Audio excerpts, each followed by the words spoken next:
the tank on the campus of the College of Staten Island. CSI Sportsnet presents exclusive CUNY Athletic Conference Game of the Week coverage.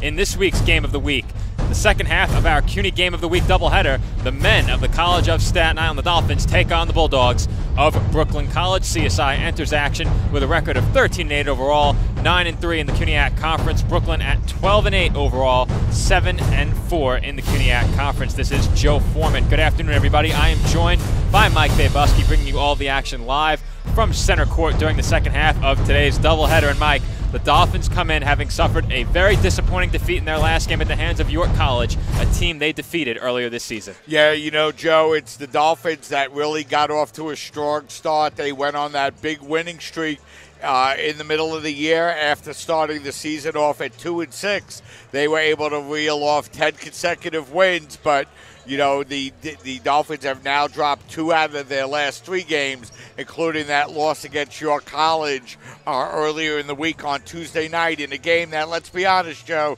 Dolphins really didn't play that well. No, they didn't, Mike. And I caught a lot of that game on York's video stream. Once again, a lot of credit to them for a great stream. But in that game, the Dolphins shot the ball very poorly. You said it, and they simply couldn't buy a basket. The shots that they took were good open looks in that game, and they just didn't knock them down. At halftime, the Dolphins actually led that game 31-30, but things certainly went south in the second half. Overall in the game, the Dolphins shooting shy of 37%. And in the game, York actually shot a worse shooting percentage than CSI. They were down around 35%, but CSI had good open looks they simply didn't knock down. And for the Cardinals in that game, it was a big performance for Forehand Jenkins.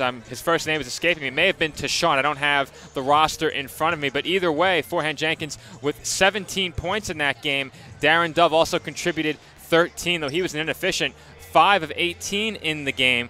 Big number for York, though. 23 of 27 from the free throw, and the Dolphins only 5 of 9 from the charity stripe, and that was the difference in the game. The Dolphins had to get their scoring done away from the free throw line. York able to score the basketball easily from the free throw line, and that proved huge. Yeah, and you know, of course, Joe, the Dolphins will be facing Brooklyn College in this second game of the doubleheader, and you know, the standings in the CUNYAC Conference really starting to tighten up on the men's side as you have an opportunity to see them.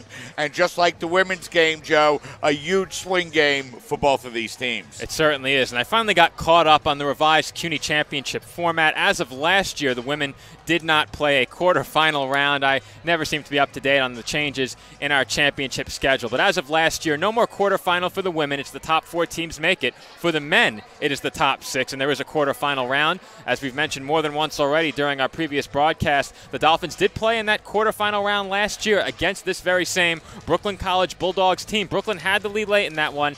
Eden Brocic sent the Dolphins forward in the CUNYAC tournament with a huge game-winning three-pointer at the buzzer to propel CSI ahead of the Bulldogs in that one. CSI, of course, then went on to win the CUNY Championship over Lehman College, a roster that this year has been decimated with the loss of, I believe it was 10 seniors, and CSI hopes to find their way back to the CUNY Championship this year, though if they do fall in this game, there is a chance that the road is just as long as last year. With a defeat, CSI risks falling down as low as 4 in the as low as 3 in the standings, which would force them to host an opening round game. Brooklyn right behind them with a record of 7-4. So with a victory, Brooklyn pulls to within a game of CSI in the win column. And John Jay, a team that already defeated the Dolphins twice this season, could also catch CSI if both the Bloodhounds and CSI wind up tied. So a lot of different scenarios that could play out. CSI could put those to bed with a victory in this game. Yeah, you know, there are a lot of scenarios, Joe, and of course Brooklyn coming off of that heartbreaking overtime loss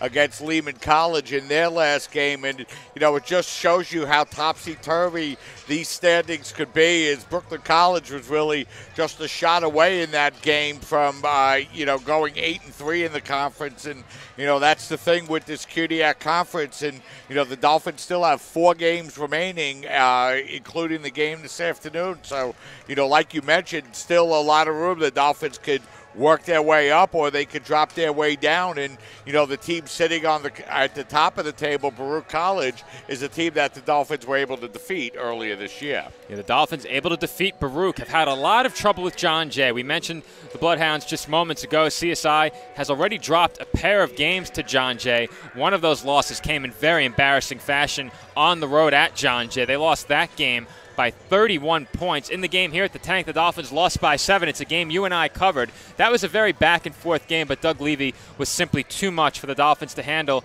in the fourth quarter of that game, especially on the offensive glass and in the low post. And offensive rebounding by the opposition and low post scoring has certainly given the Dolphins problems so far this year. In games where CSI hasn't shot the ball well, they've sometimes allowed many points to be scored on them in the low post and in the paint. And when you're struggling to shoot from the outside and don't necessarily have the size to match the opposition's scoring in the paint, it's very difficult to win games. And we've seen that affect the Dolphins at times so far during the 2018-19 season. Yeah, and they're going to be challenged very toughly today, Joe, by a Brooklyn College team that's coming into the game averaging 71 points a game, and as we mentioned, have played pretty well. And if you're the CSI Dolphins here this afternoon, you're really looking to stabilize this end of the season here, and really try to bounce back from, as we mentioned, 2 losses in their last 3 conference games. Yeah, it's been a rough stretch for the Dolphins over the last 3. We mentioned the huge loss to John Jay. That's really the concerning game.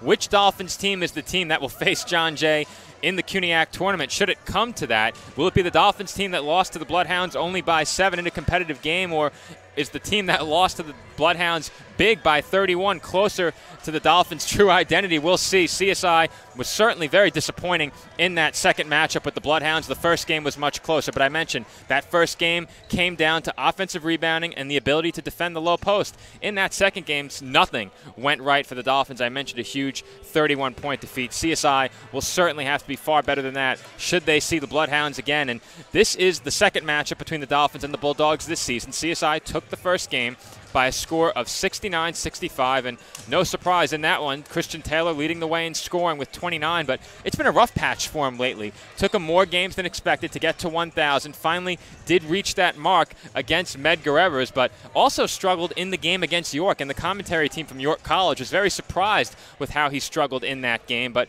he did lead the way in the first matchup with Brooklyn, scoring 29. Back to my original point, Adeola Latunji also among the leaders in Dolphins scoring. He was second in points with 25.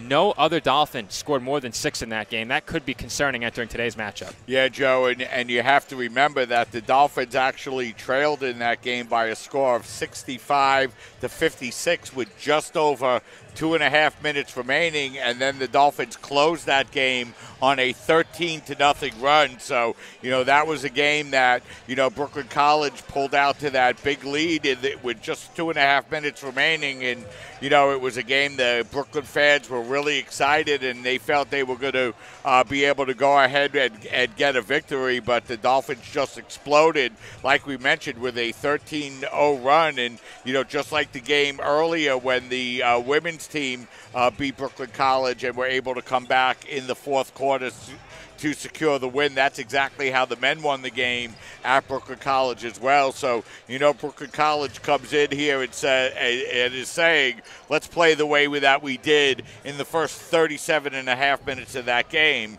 and we should be okay. And they certainly should. They have a strong support system in the stands as well. Their fans turning out well, but the Dolphins faithful turning out for their team on top of that. And very quickly going back to that matchup with the Bulldogs earlier this season one final time, as we have about 1 minute and 10 seconds before the starting lineups are introduced. Back in that first matchup between these two teams earlier this year, the Dolphins shot just over 39% from the field.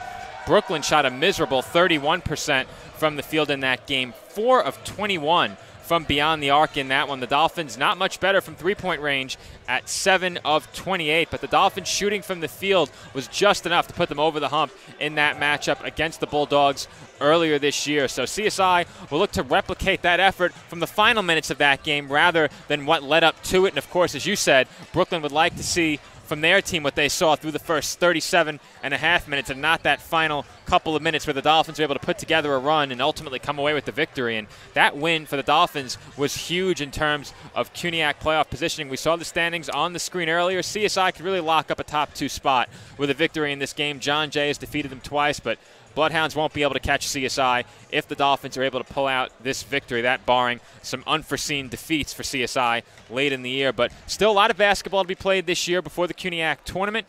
This, our CUNYAC Game of the Week, live from the tank. Starters are about to be introduced, and we will have those starting lineups for you as they are introduced on the floor. Dolphins and Bulldogs coming up from the tank, and it will be the Bulldogs introduced out on the floor first. And with the starting lineup for Brooklyn College, my broadcast partner, Mike Babusky. And for Brooklyn College, it'll be number 2, Noah Shai, number 3, Michael Tesario, number 5, Jordan Wright, number 13, Nathan Josephat, and number 30, Jade Spencer. Jade, of course, a familiar name to those of you that follow CSI basketball, a member of the Dolphin team last year, and also Jade did not play in that first game against Brooklyn College, against CSI, I should say, earlier in the year.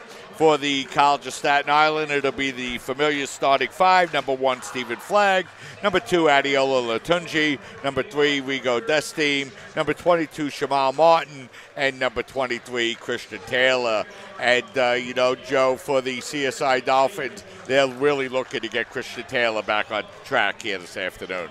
They certainly are, and they need to see him scoring the basketball the way they've been accustomed to seeing him score it. His struggle is a big part of the reason that CSI had some issues in that game against York College. That 5-point defeat, Christian really struggled from the field, but he didn't force shots. He was taking good shots, shots that he is used to making. He was playing his game, didn't feel like he was pressing out there, but unfortunately those shots that typically go down for him weren't falling against York in the Dolphins' last game. I doubt we'll see that happen again in this one. Christian is just too good of an offensive player to let that happen again. I'm sure he has a game plan going out there to simply do what he's done and do what has found him success throughout this season. Still a tremendous overall season for Christian Taylor, leading the way for the Dolphins and scoring among the leaders in scoring in the CUNYAC Conference as well. Dolphins will need a big effort from him in this game, especially as we saw in the box score last time. He led the way in scoring along with Adiola Latunji. The Dolphins didn't get much else, and you have to think Brooklyn College comes out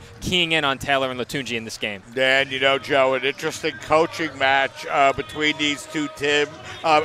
Between these two teams for the Dolphins head coach T.J. Tibbs in his second year coaching this Dolphin team, and has really done a great job. And for Brooklyn College, Jeffrey Jean-Baptiste, the interim head coach, coming on in the beginning of this year in his first season. So 2 relatively new coaches going at it within the CUNYAC Conference. Well, T.J. Tibbs certainly found success in his first year as Dolphins head coach. Had that interim title last year. Now, of course, the full-time coach of the College of Staten Island. And we took a look at the coaching on both sides. Quickly, we'll take a look at some of the players from both sides. We already took a closer look at the Dolphins. Very quickly, we'll go back to that last matchup one final time between these two teams. It was Michael Tesario leading the way in scoring for Brooklyn in that one. He shot only 4 of 12 from the field, but was 10 of 11 from the free throw line. He had 19 points to go along with 9 assists and 8 rebounds in that game, nearly put together a triple-double. Noah Shai had 12 points, but that came on 3 of 18 shooting. A horribly inefficient game for him in that one. And it was Ari Cohen, a player not in the starting lineup, who was the 3rd leading scorer for Brooklyn. Also, their 3rd player in double figures. He had 12 points on 5 of 12 from the field. As we are about to tip off, you mentioned it, former Dolphin Jade Spencer will jump with Shamal Martin. Spencer won a pair of CUNYAC championships with this Dolphins team, returns to the tank for the first time as a member of the Brooklyn College Bulldogs. We are underway from the tank. It is Rigo Destine with the ball at the top of the arc, feeds it inside to Christian Taylor with a wacky pass over to Martin in the corner. That's Latunji kicking it out to Stephen Flagg for a right wing 3. That shot no good. Rebounded by the Bulldogs. Yeah, Dolphins looking to get Flagg on track here this afternoon as well. Jordan Wright with a no-look pass inside to Jade Spencer, who marks his return to the tank with an early 2 points. Yeah, so Spencer lays it up and in. He's second in scoring for Brooklyn coming into the game. Dolphins certainly miss Spencer's defensive presence and scoring on this team this year. They've been struggling for scoring, more so earlier in the year as CSI has their first turnover, but CSI We'll see a three-pointer attempted from long range by Michael Tesserero. But as I was saying, CSI earlier in the season struggled for offense, but with Stephen Flagg returning to the team, they found some consistent scoring from him. Flagg drives and hands off to Desteem. Desteem dribbles to his left and finds Adeola Tunji for an open baseline jumper. That shot no good. Outlet pass up ahead to Jordan Wright. He'll put up a three-pointer, and that's not even close. Catches nothing but glass. Yeah, so head coach T.J. Tibbs talking to Christian Taylor, and the Dolphins will set up an offensive play. Ball with Taylor, now with Flagg. Up top to Martin. Dolphins swing it around the perimeter once again. Desteem faces a double team, dribbles by it. Boy, in that time, Rigo took the ball hard to the basket and, kind of got himself in a little bit of trouble along the baseline, and fortunate to pick up the foul as Josephat will get called for the foul. Desteem bailed out there, gets a three-point attempt off from the corner. It's no good. Here comes Tesserero, goes up at the left, can't convert, and the Dolphins will head back the other way. It's Latunji. Adeola slows things down, finds Flagg on the right wing. He looks to drive to his right, down the baseline, and that is blocked by Spencer, but Flagg grabs the offensive board and finishes off glass. Yeah, Flagg was determined on that play, grabbed the ball off of the miss and laid it up and in. I mentioned the defensive presence Jade Spencer was for this Dolphins team. You can't forget that game-clinching block against Hunter late last year, a game that you and I called, as Spencer goes up through the contact and draws the foul. The foul will be charged to Shamal Martin. Yeah, as that time it looked like Spencer was the one to initiate the contact, but he'll pick up the personal foul on the play as Martin will pick up the first personal of the afternoon for the Dolphins. I'm with you there, Mike. I thought Spencer may have initiated that contact as well, hence the hesitation in calling that foul against Martin, but the officials saw it in favor of Brooklyn as Spencer knocks down the first free throw. He'll have one more.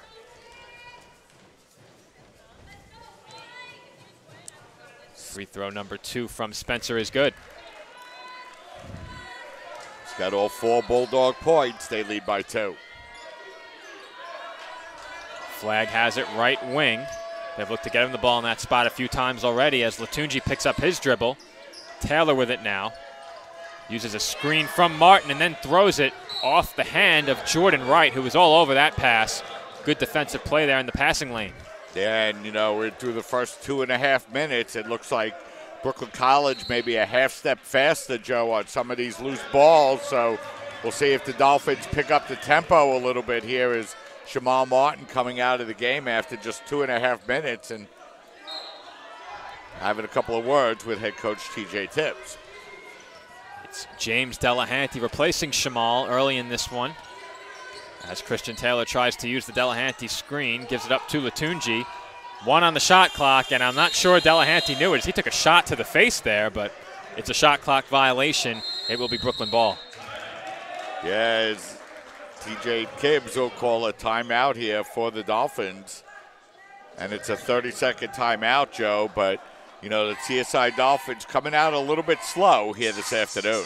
And I think head coach T.J. Tibbs certainly saw that, not liking what he has seen from his team so far. Dolphins have appeared a bit stagnant on offense, struggling to get up any quality looks early in this game, though both teams have shot the ball poorly to get things started. Only 1 made shot per side. Dolphins 1 of 5, Bulldogs 1 of 4. Mike, if you're the Dolphins, what will you look to do to get some higher quality shots? Well, the first thing they need to do is stop turning the ball over. They've already turned it over twice, and we've played less than 3 minutes. And, they've only hit 1 of their first 5 shots. So shooting 20% and turning the ball over, like we said, Dolphins starting out a little slow. They'll look to pick up the pace here off the timeout. We'll see if the Dolphins come out of this timeout rejuvenated, as this is Jordan Wright picking up his dribble, gives it up to Tesserero. He gets by Desteem, had a wide open mid-range jump shot. That's an air ball. And chasing it into the bench was Josephat, but he couldn't get there, and it's Dolphins ball. Yeah, so the Dolphins don't grab the rebound, but it's knocked out of bounds by Brooklyn, so it'll be Dolphin possession. Christian Taylor looking to set up the Dolphins offense as he gets a screen from Delahanty and gives it up to Desteem. Flagg surveys the floor. Dolphins swing it around the perimeter. Now it's inside with Delahanty. Good passing by CSI as Christian Taylor tries to contort his body around the block attempt by Spencer. Nearly had the offensive rebound, but it's the Bulldogs coming away with it. Flashy pass there by Wright, who finds Spencer as he converts through the contact and one. And Jade Spencer will head to the line for one more. Yeah, so Spencer comes back, and he's hurt the Dolphins early as he has all 6 Bulldog points, as a foul will be called on Desteem, and Spencer will go to the free throw line looking to complete the 3-point play. Spencer can't convert from the line, so the Dolphins' deficit remains 4. Taylor brings the ball across half court, gives it up to Flagg. Flagg looking for somewhere to go with it. Desteem finds Taylor, but he was surrounded by Bulldogs, and here comes Brooklyn College once again. Shot fake there by Wright. Finds Josephat in the left corner, and he knocks down the 3, and Brooklyn is out to a 9-2 lead. Yeah, Brooklyn now in the middle of a 7-0 run with that 9-2 lead as well.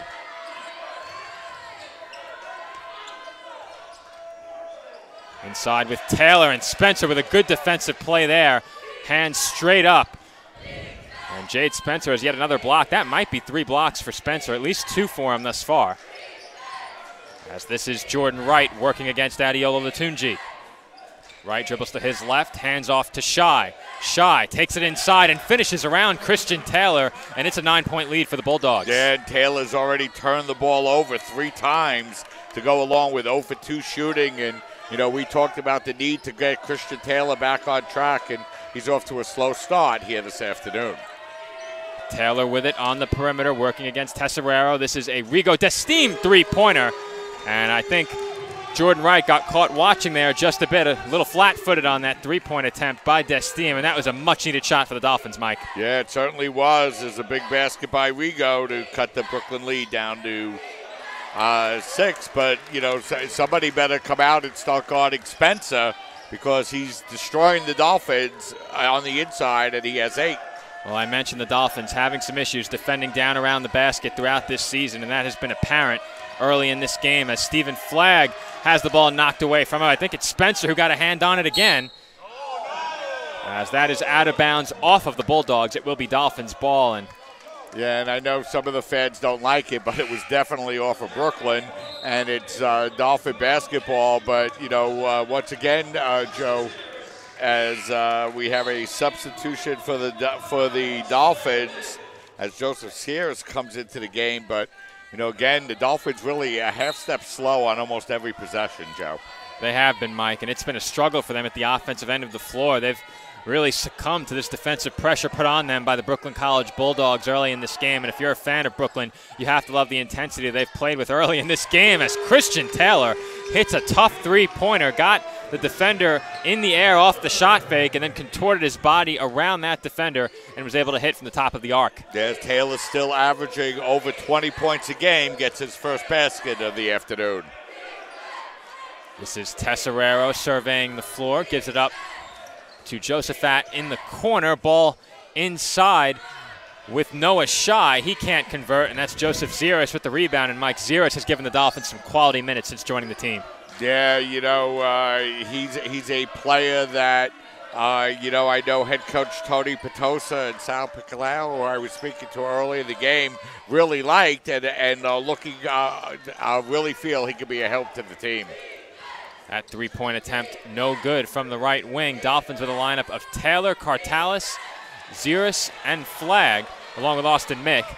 As the Dolphins come away with the defensive board, this is Stephen Flagg working against a pair of Bulldogs, and he is charged with the offensive foul as he bowls over Michael Tesserero. Yeah, you know, I know that it was a case of the bigger man going over the smaller man and Flagg picking up the offensive foul, but, you know, interesting to see already 3 substitutions as you see that tough 3-pointer by Christian Taylor. Andrew Cartalis out on the floor along with Zaris and Austin Mick. So, you know, once again, the head coach TJ Tibbs, no hesitation going to the bench. Wide open corner 3 for Nico Serrano. He can't knock it down.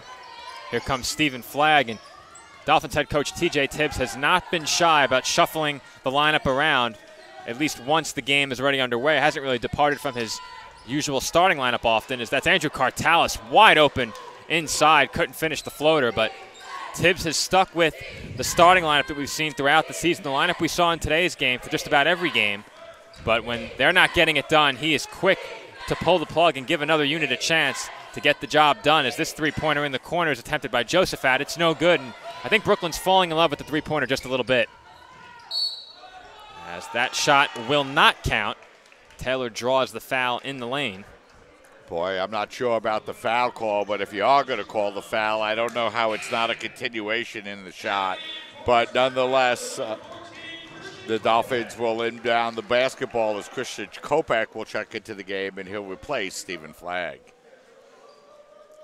The aspiring referees in the building, not only seated in the stands, also a couple here at this announcing table. Mike and I certainly like to put in our 2 cents every once in a while. As Christian Kopeck will inbound. Kopeck just checked in, replacing Stephen Flagg. It's Christian Taylor, Austin Mick, Christian Kopeck, Joseph Ziris, and Andrew Cartalis, as Kopeck had a good look inside but couldn't convert. Mike, this is looking a lot like what we saw in the women's game through the first couple of possessions, or I should say the last 2 possessions. A couple of good looks inside for the Dolphins, simply couldn't convert. Yeah, and I think that time Christian might have had a little bit more time than he thought, Joe, and kind of went up wild when he could have just laid it up and in. He had the space, but Brooklyn with the basketball, but they turn it over once again. Here comes Austin Mick. Dolphins have some numbers as Christian Taylor finishes an alley-oop off the glass. Pass up in the air from Mick, caught by Taylor in flight, and he banks it in. Dolphins trail by 3. So the Dolphins now in the middle of an 8-2 run after they fell behind by 9, 11-2. Ball on the perimeter. This is Josephat driving it along the baseline, gives it up inside to Shy, and ball's knocked away from Shy. It will be Bulldogs' ball with 12 on the shot clock as you get another look. Yeah, that was a nice look at that replay on that Christian Taylor layup. Christian with 5 points for the Dolphins. Tesserero to inbound. Finds Serrano. This is Tesserero with it once again. He surveys the floor. Shot clock down to 5. They feed it inside to Spencer, working against Kopeck, but Spencer is called for traveling. So Jade Spencer getting called for the travel. He'll turn the ball over, and it'll be Dolphin basketball. Christian Kopeck inbounds to Christian Taylor as the Dolphins bring it up, trailing by 3 points. 11.5 minutes to play in the first half. Cartalis dribbles to his right, swings it over to Mick. Down to Kopeck in the corner for 3, and he knocks it down. Nice three-pointer by Kopeck as Christian gets his first point to the game. Dolphins tie this up at 13. Timeout called by the Bulldogs. It will be a full timeout, and we will take our first break in this Game 2 of our CUNYAC Game of the Week doubleheader. Dolphins and Bulldogs tied at 13. When we come back, more first half NCAA Division III men's basketball coverage. They'll test you. Try to break your will.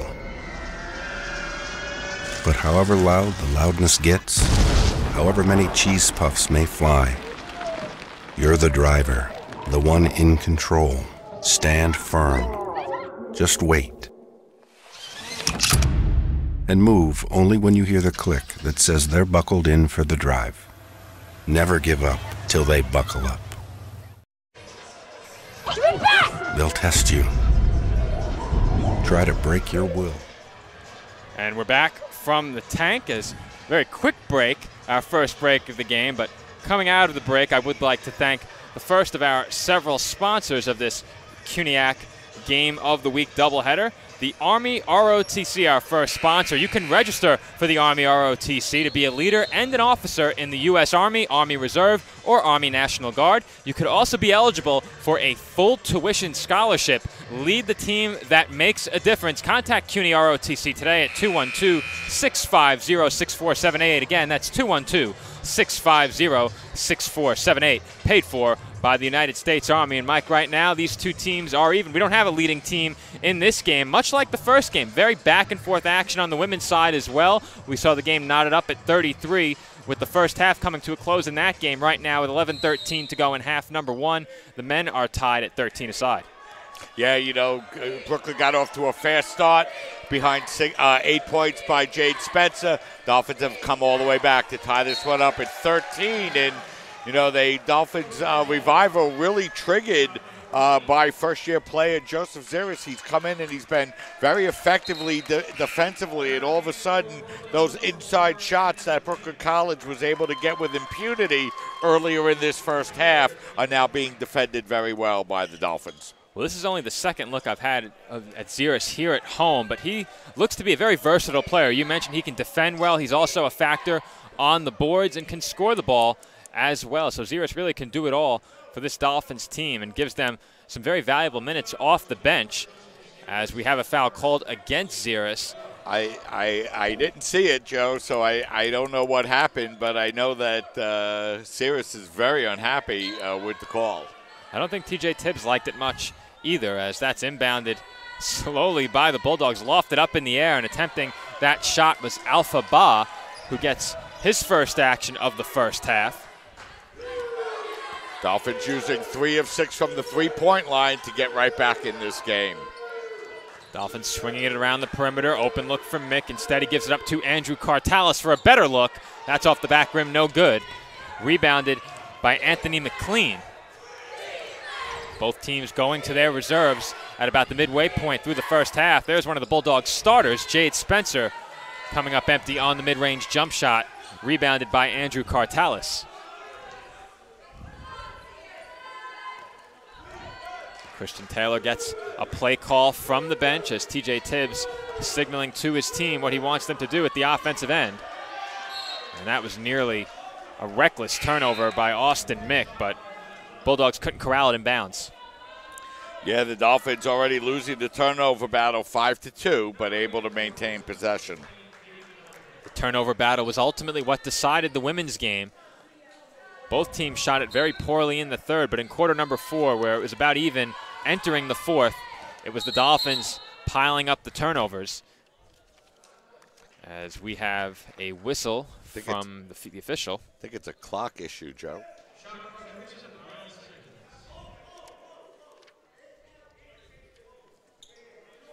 So we did have a change in the shot clock. Apparently was not started on time as Dolphins have 5 to shoot.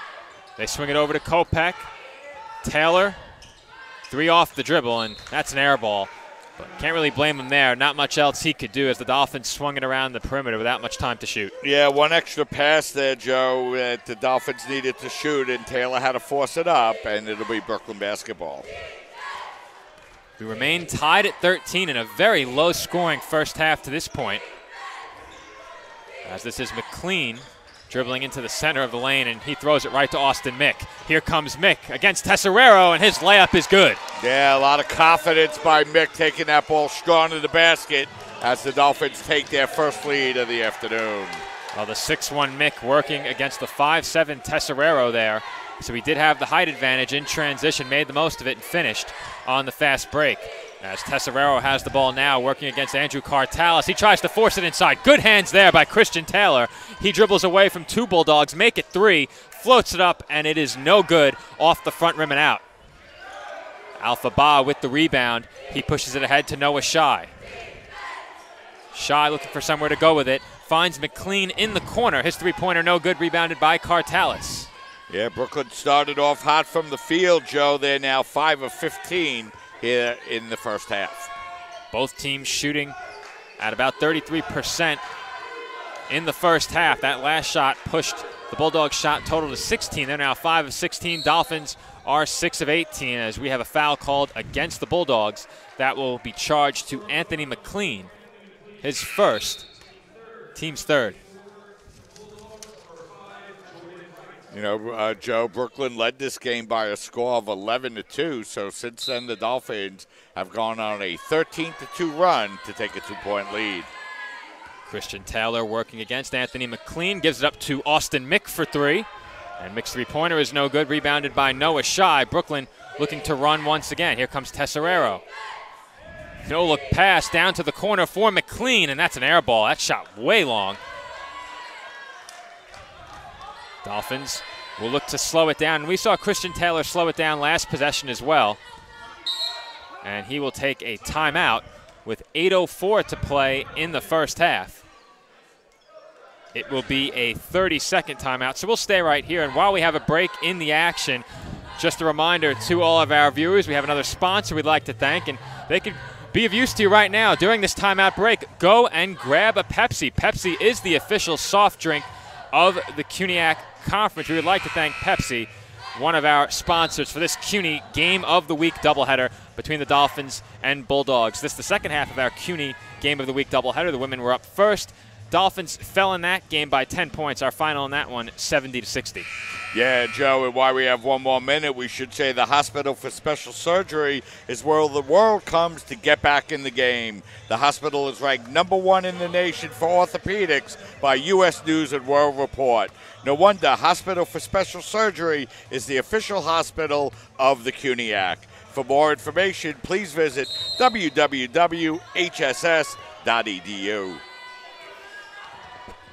And we're back from the tank. The action resumes as Christian Taylor has it up top, finds Joseph Ziris, who looked to force it inside to Christian Kopech. A tight window, not a bad pass, but I'm not sure Kopech was expecting it, and that's another Dolphins turnover. Yeah, Dolphin turnover number 6 here in the first half. So Brooklyn College with the basketball, and it's been a while, Joe, since they've been able to score.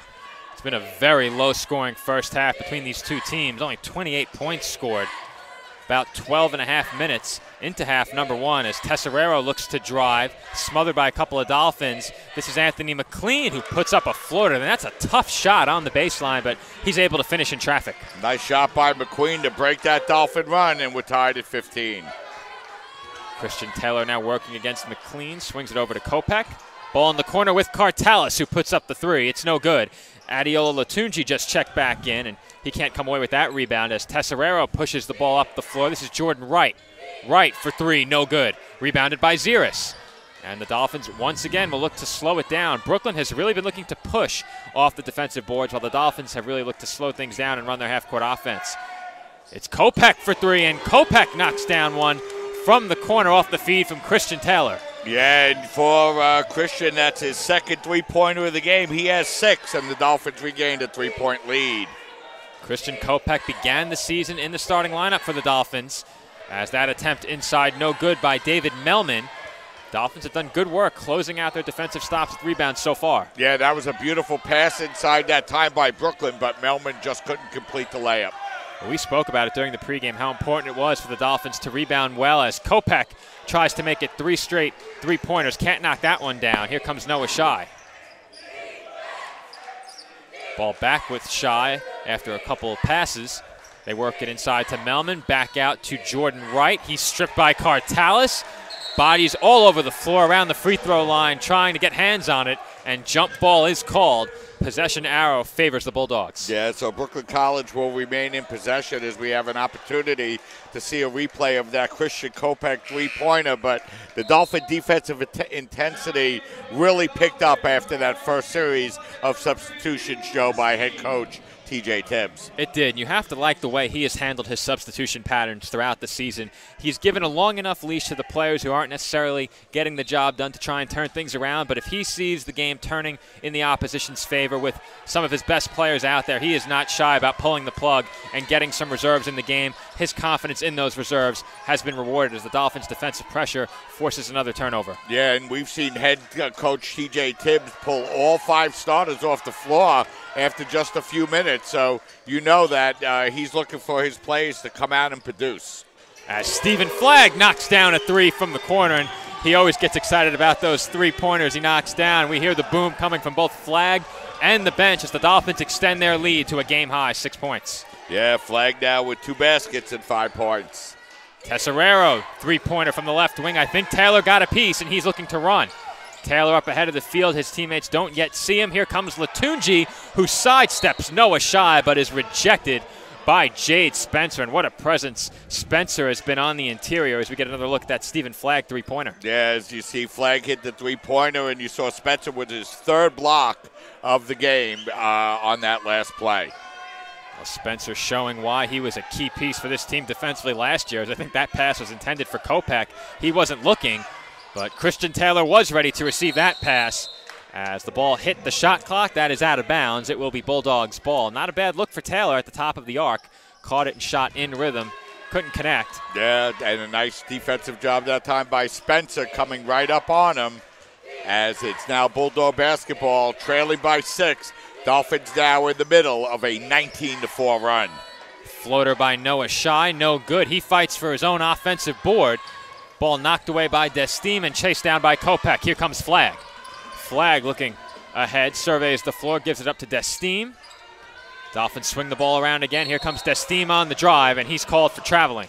Yeah, that time Rigo pulled into the lane and thought about going in and kind of got hung up in between and got called for the travel as the Dolphins turned the ball over. Nicholas Taylor will check into the game, Joe, for the Dolphins for the first time this afternoon, replacing Rigo Desteem.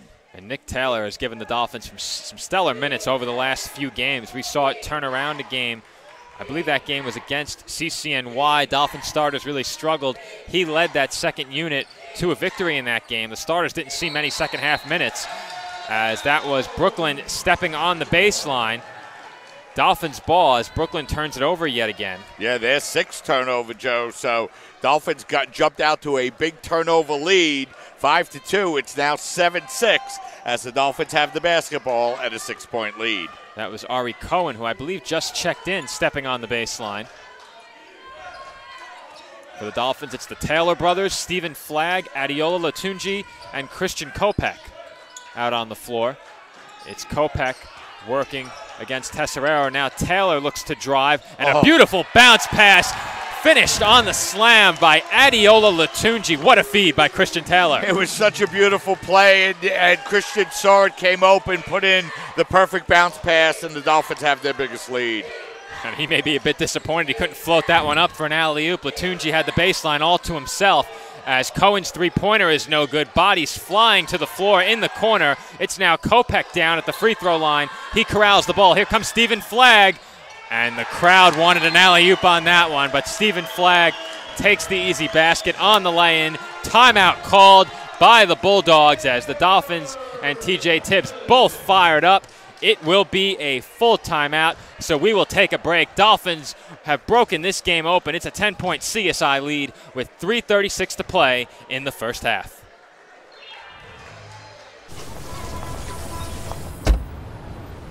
La la la la la, I love you so. I love you, I love you. La la la la, la la la la la la la. We're here. Yay! It's a short drive from your neighborhood to your naturehood. To find a neighborhood park or green space near you, visit discovertheforest.org. And we are back from the tank, and this building is energized, Mike, as we get a look at the play that is responsible for that. Christian Taylor weaving his way around 3 Bulldogs, makes a beautiful bounce pass inside to Adiola Latunji, who finishes with the two-handed slam.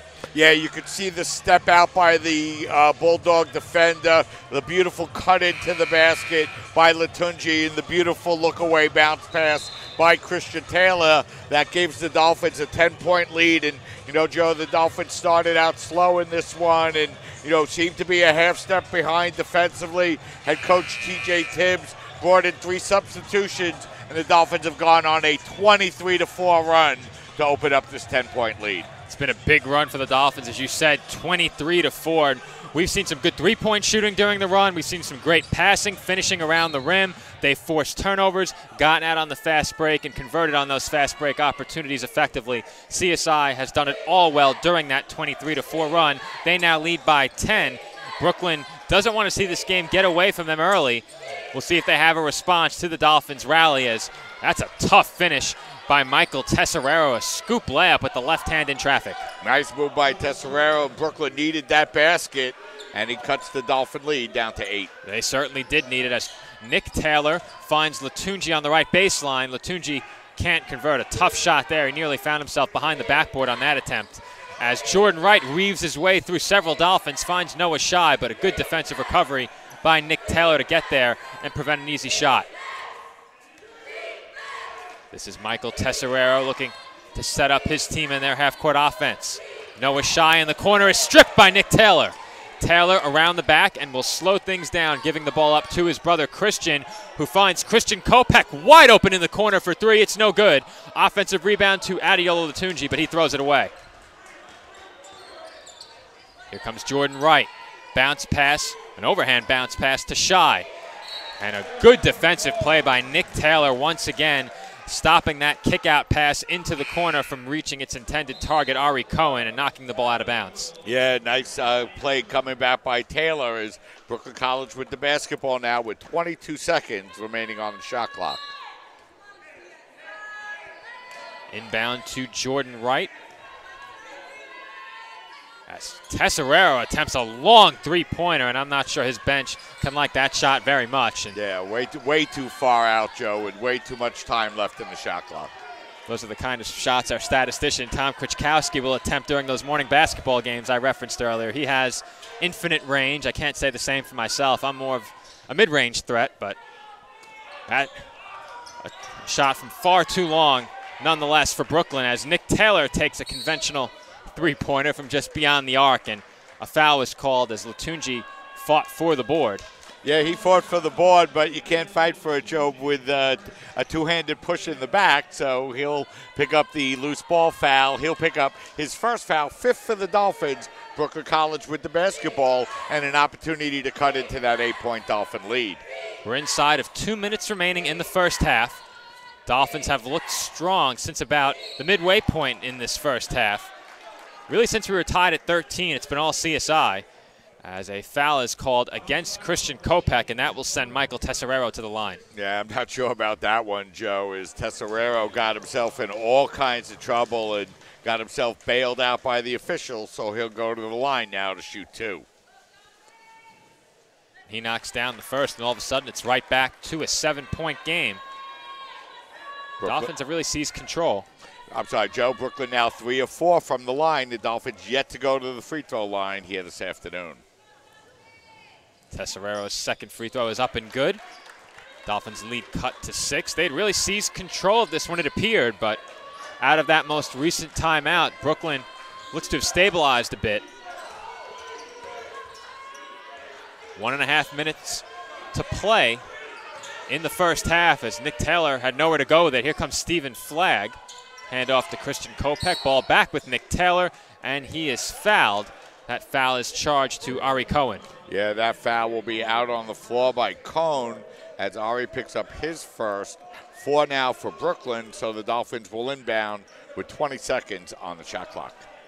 Team fouls only an issue for the Dolphins right now. Brooklyn will shoot a 1-and-1 on the next team foul by CSI, and they recklessly turn it over off the inbound. And wise play there by Latunji, not fouling as the layup was missed. Dolphins now have numbers. Here comes Stephen Flagg, and nice job there by Adeola Latunji grabbing that offensive board. Flagg went up with a tough shot on a 4-on-1 fast break, but he's bailed out by Latunji, who finishes the putback. Yeah, he was, Joe. Tough shot by Stephen. Adeola with the offensive putback. This is Jordan Wright, gets around Nick Taylor, can't finish with the left hand, fight for the offensive rebound. And with his foot on the baseline, I believe was Christian Kopech, maybe Stephen Flagg in there fighting for the rebound. Either way, it is Bulldogs basketball. Yeah, so Brooklyn College will maintain possession, 13 on the shot clock. Long inbounds pass to the outside. This is Jade Spencer who converts through the contact once again. Stephen Flagg didn't like the call, but it won't matter as Spencer heads to the line for one more. Yeah, Spencer's really been the most effective offensive player by far for Brooklyn College here this afternoon as Cartalis will come in. He'll replace Nick Taylor, and Joseph Zaris will come back in and he'll replace Stephen Flagg. And Flagg didn't like the call, and it was a pretty tough call. And Spencer will go to the line, the 6th free throw of the first half here for Brooklyn College. You said it before, Mike. You see it illustrated on your screen. The Dolphins yet to attempt a free throw in this game, and that's uncharacteristic of this team. We've seen Christian Taylor frequent the free throw line throughout the season, loves to attack the rim, but this Dolphins team really hasn't scored inside too much during this first half. We mentioned it before. They've relied heavily on the three-pointer. They have 5 made threes, 5 of 16 from beyond the arc. They lead by 5, but over the last couple of minutes, Brooklyn has trimmed a 10-point Dolphin lead down to 5. This is Kopech. Good feed over to Latunji, but he can't finish. Rebound by Ziris, and he is fouled.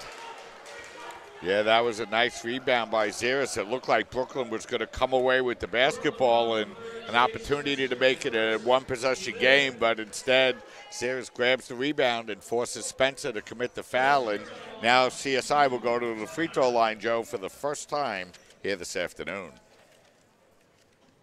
And the first free throw attempt of the game for the Dolphins is good. That extends their lead back to 6. And for Ziris, he came in 1 of 2. He's now 2 of 3 from the line. That's 67%. Second free throw from Ziris off the back rim, no good. And the Bulldogs have the final shot of the half if they choose to take it. And calling out one was Jordan Wright. So I think they will indeed be taking the final shot of this first half. A very low-scoring first half. Dolphins lead 28-22. This is Tesserero holding the ball. Couple of steps shy of center court. 7 seconds on the game clock. Here comes Tesserero. He finds Cohen. Open left wing three is good. And the Dolphins' lead is cut to 3. And the clock stopped about 2 seconds late and then restarted on the inbounds. But that is the end of the first half. And once again, an entertaining first half. A lower scoring first half than we saw in the women's game. It's the Dolphins leading Brooklyn College 28-25. And we will be joined by Dolphins men's basketball head coach TJ Tibbs. And Coach, early in that first half, you pulled some of the starters. We've seen you pull some of your starters before. What do you see out there on the floor that causes you to turn to some of your reserves? Trying to play the people who are going to play hard and make us win. That's it. Nothing more than that. So the group that came in did a good job. Game was tied up at 13. Then the game really swung in your favor. You led by as much as 10. What changed to give your team that 10-point lead? What went wrong later in the half? The ball went in the basket, and then the ball stopped going in the basket. We stopped offensive rebounding a little bit. So, give them credit. They took a punch, and they came right back. Coach, we get an opportunity to see Joseph Ziris play for the Dolphins here this afternoon on the home floor. What do you expect out of Joseph, a late addition to your roster? He's still knocking some rust off. He hasn't played basketball in 2.5 years, but he's a very smart kid, comes from a great program, great coach. So he's fitting his way in, but the one thing he's going to do for sure right now is play hard and try to lead his teammates. So he's doing a good job for the circumstance. Coach, you've only given up 25 points in that first half, but 11 to a former CSI Dolphin, Jade Spencer. How do you defend him a little bit better in half number 2? Watch the second half.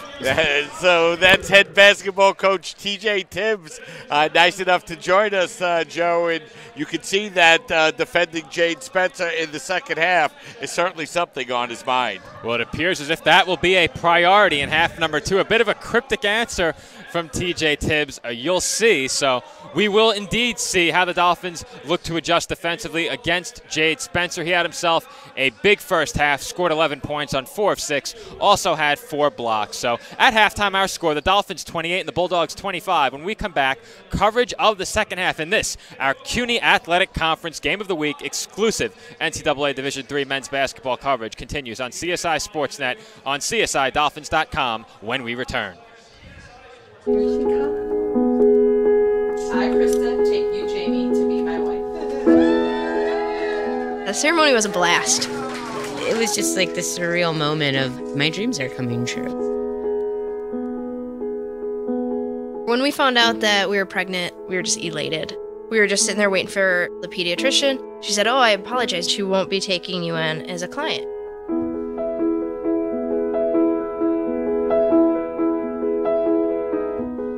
We are a lesbian couple, but she's just a baby. She's the one you're denying the service to. And sitting there in that small, cold room, I wanted to cry, just thinking, what did we bring this kid into?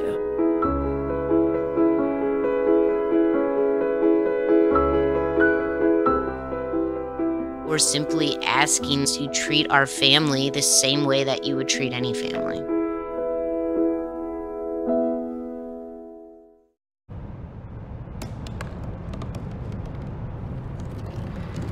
They said I couldn't dream. Called me a piece of trash and swore that's all I'd ever be.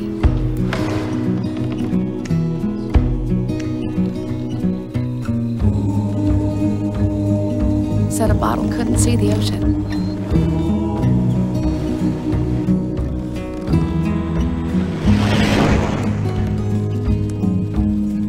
give up. Go back to the dumpster. But I didn't listen. I made my way.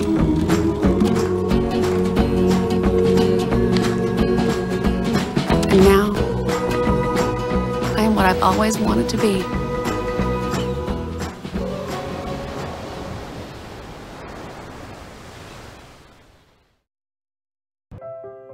So we were walking to school. At the corner, we waited for the traffic light. I started thinking about lunch. Mom packed me turkey and cheese. She's I really smart, want cheese pizza, but like at Luigi's. sometimes her mind They have this wanders. video game there, and Kate's got the high score. We should have a sleepover. Maybe I should pack my pajamas. I remember saying, Laura? Laura? I think I heard Mom say something. The sign says don't walk. Sometimes it's so overwhelming. When we finally got there, she gave me a hug goodbye.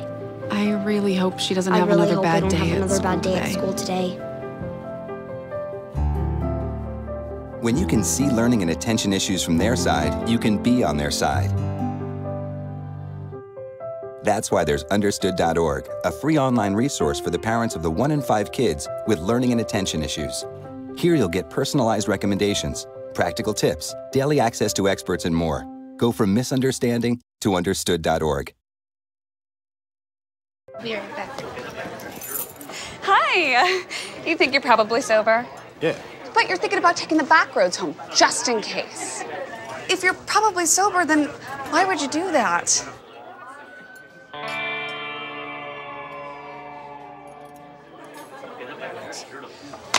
Good choice.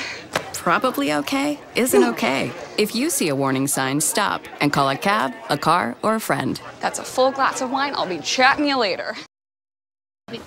What to expect when you're expecting a teenager. Today we're talking about how to wake up your teen, and this works literally every time.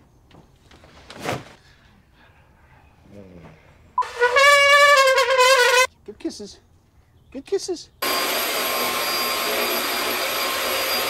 You heard how loud I heard. It wasn't you. It was the... Is that bacon? You don't have to know it all to be a perfect parent. Thousands of teens in foster care will love you just the same.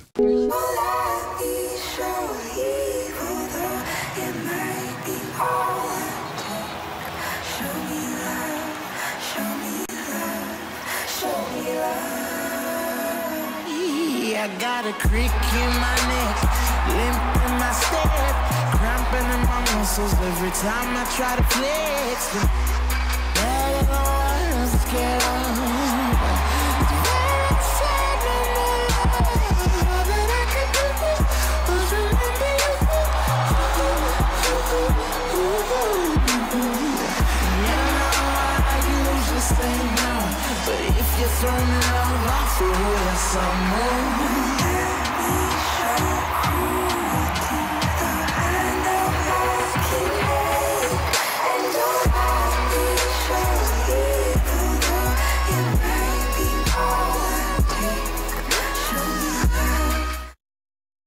Hi, I'm Peter, and there's nothing I love more than sharing vegetables with my friends.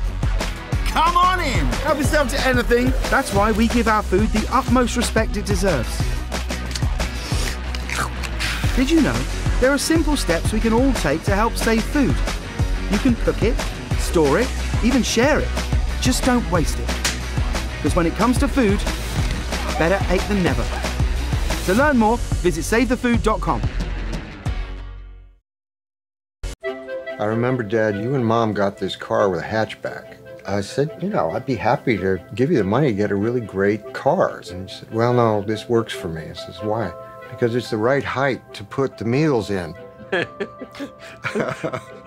Dad, tell me when you first got an inkling about Meals on Wheels. There was kind of an abandoned house. That's where we got started with Meals on Wheels. We kind of filled a need for people as they got older. It's the human interaction that probably fed them much more than the food. Oh, yeah.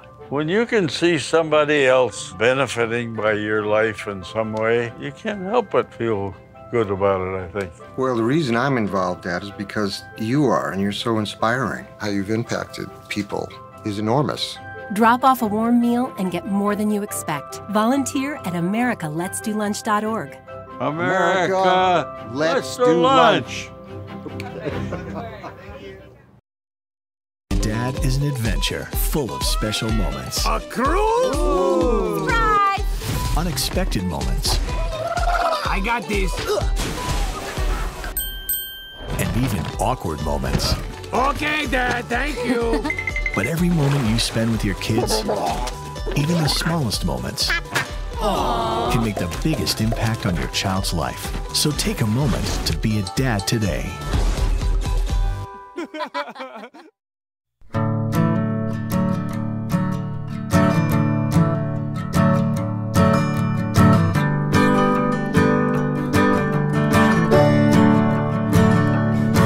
Ah, listen now, can you hear the bluebirds?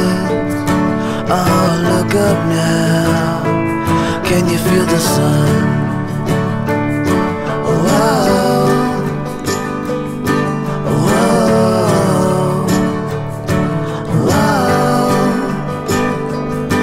whoa.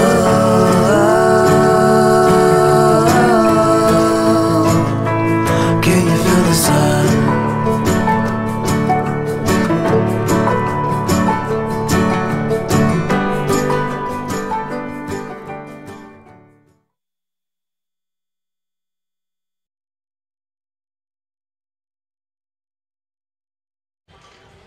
And we are back from the tank. Our score at the half, the Dolphins 28 and the Bulldogs 25. Mike, a very low-scoring first half in this one so far. Both teams got off to a slow start offensively. The game was knotted up at 13, about beyond the midway point, I believe, of the first half. They picked it up later in half number one, but still the shooting numbers not very good for either side. What are you looking for from these two teams coming out in the second half? You know, Joe, it was a really interesting first half because first Brooklyn College came out strong, went on an 11-2 run, and took an 11-2 lead to open the game. The Dolphins then came back and went on a 23-4 run of their own and opened up a 25-15 lead before Brooklyn College was able to close the first half on a 10-3 run to make it a 28-25 game. And, you know, much like the first game, Joe, I expect a back-and-forth, very close game in the second half, though I do expect head coach T.J. Tibbs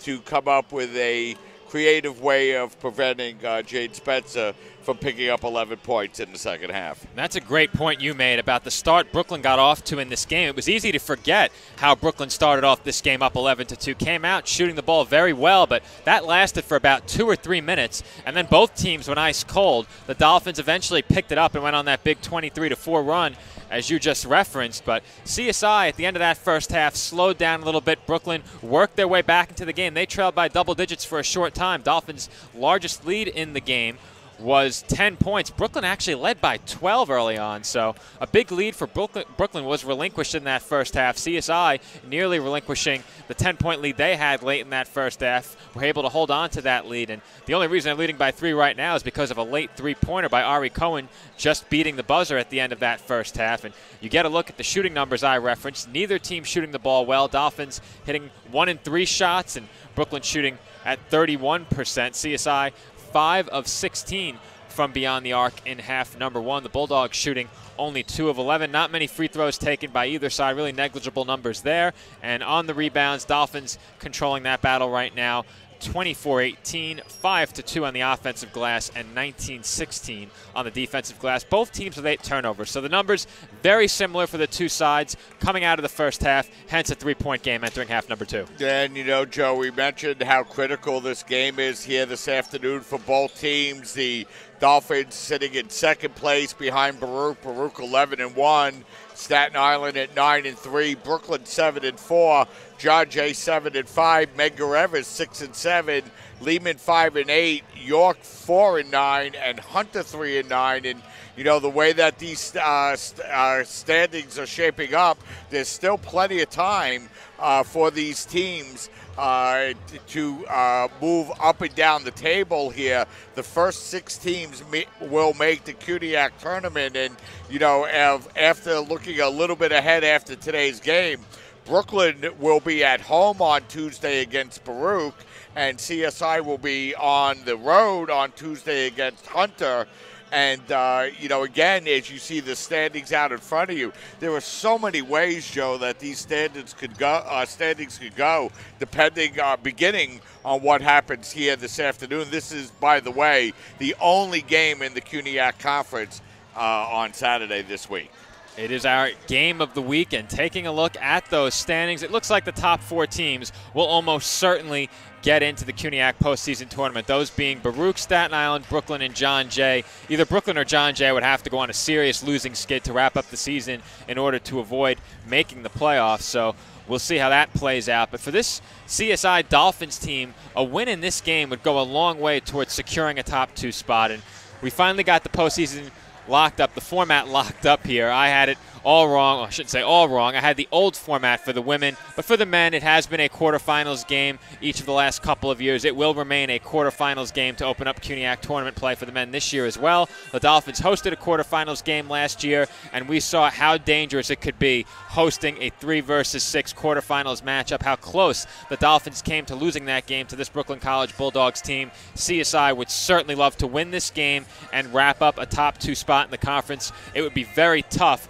for either Brooklyn or John Jay to catch CSI should the Dolphins win this game. I believe for them to do so, CSI would have to lose their last 3 games in the conference, and they're taking on teams that they have already beaten this season in Hunter, Lehman, and Baruch. Dolphins defeated Hunter by 13, defeated Lehman by 5, and defeated Baruch by 25. The Bearcats really laid an egg in that game. It was a struggle for Baruch College against CSI here on the tank back on January 16th. You have to think they will put forth a better effort than that in their next meeting with CSI. They are atop the conference right now, 1 defeat at the hands of the Dolphins, and we're about set to get underway from the tank in the second half between the Dolphins and Bulldogs, a huge matchup for both teams with playoff standing implications. You know, Joe, and it's funny, and we'll have a chance to talk about it a lot more next Saturday when we bring you the final regular season home game of the year for the College of Staten Island against Lehman College. But, you know, you talk to some of the coaches, and they actually prefer being in that elimination quarterfinal game as opposed to having all the time off in between play.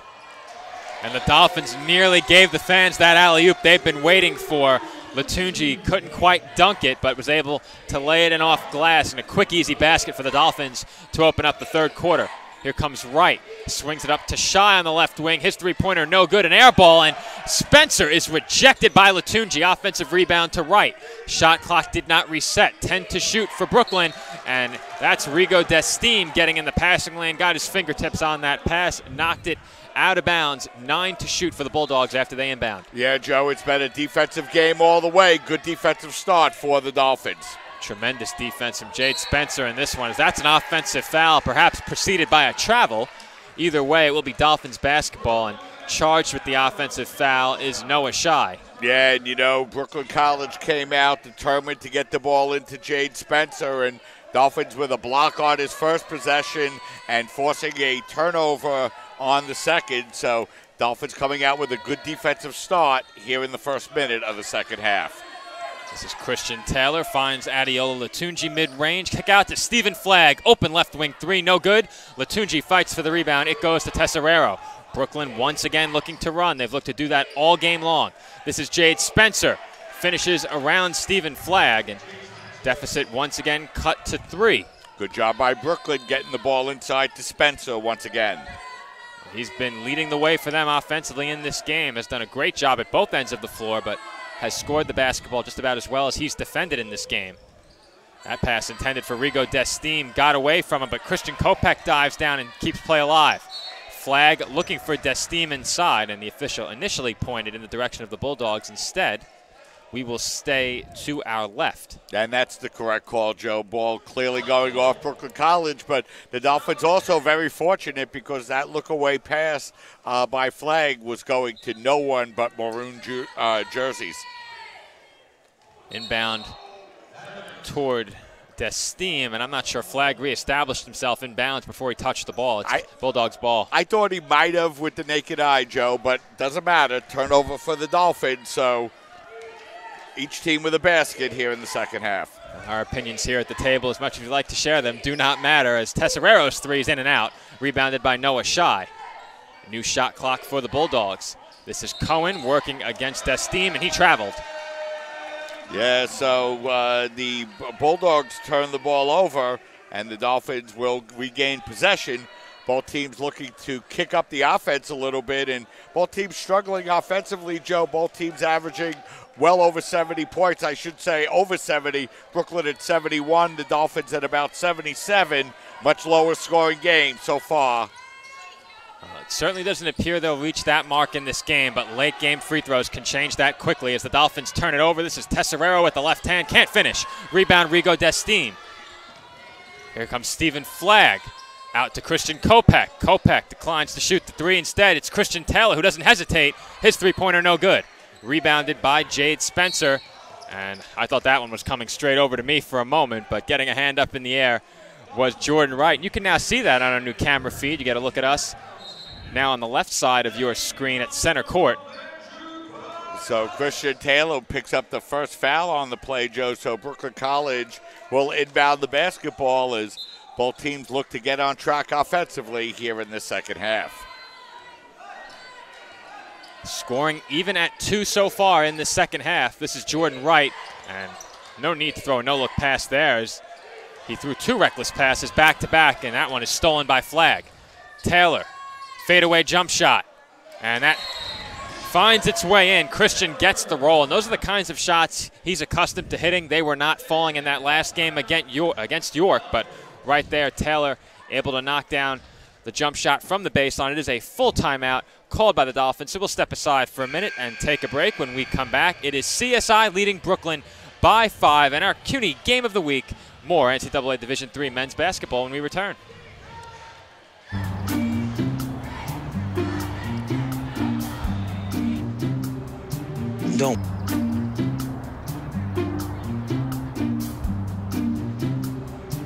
Don't worry, 74 people were picked before me in the NFL draft. To fight childhood obesity, United Way and the NFL are helping kids play at least 60 minutes a day.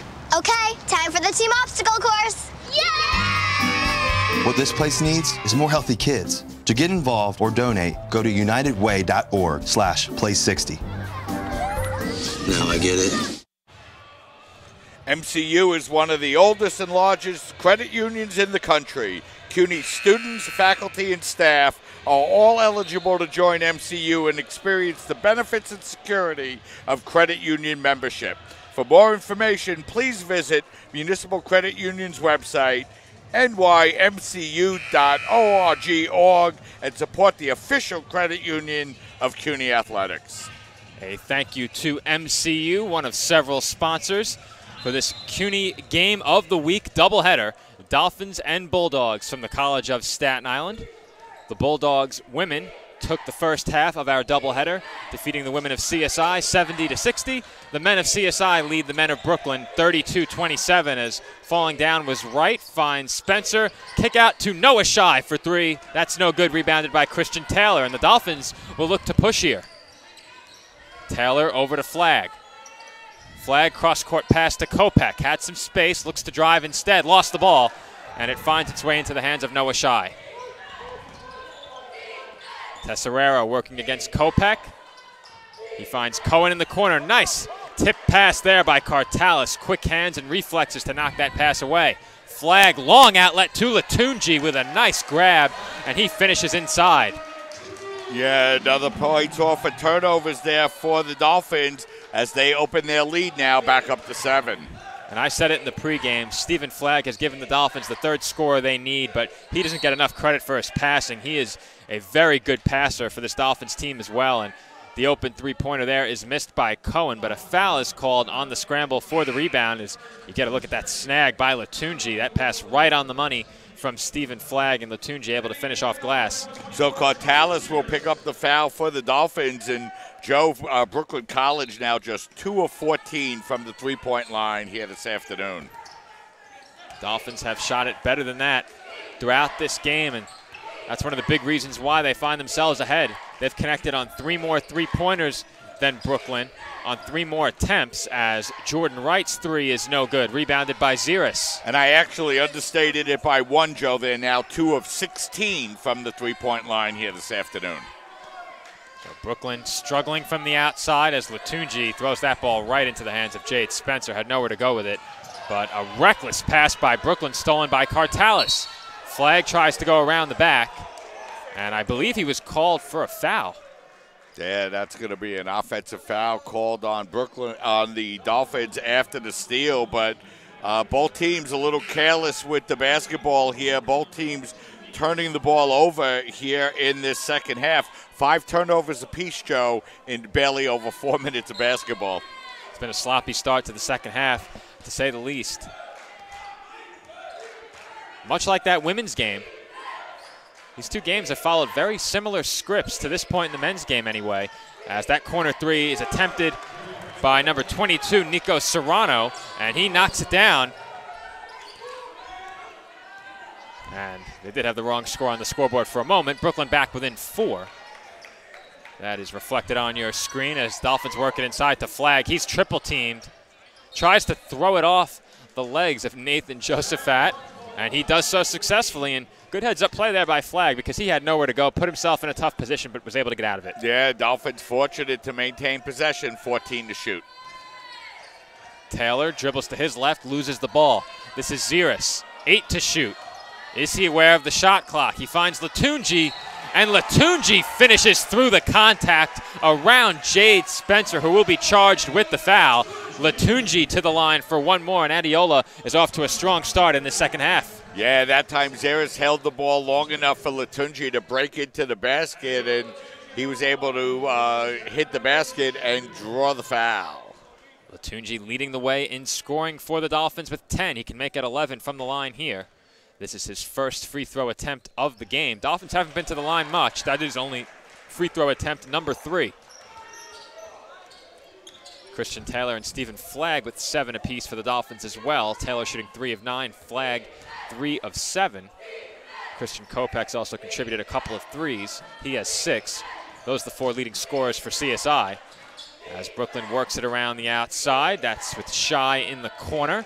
Shai drives, and he was fouled by Flag. Steven didn't like the call, but he certainly reached in there. Yeah, so Flag will pick up the personal foul for the Dolphins. Dolphins have been able to get themselves their lead up to 7, but now Flag will come to the bench as he will pick up personal foul number 4. I thought that was 3. Make it 4 on Flag. So the Dolphins losing a key scorer and facilitator at the offensive end with Flag headed to the bench. And the man to replace him will be Austin Mick, as the first free throw by Shai cuts the Dolphins' lead down to 6.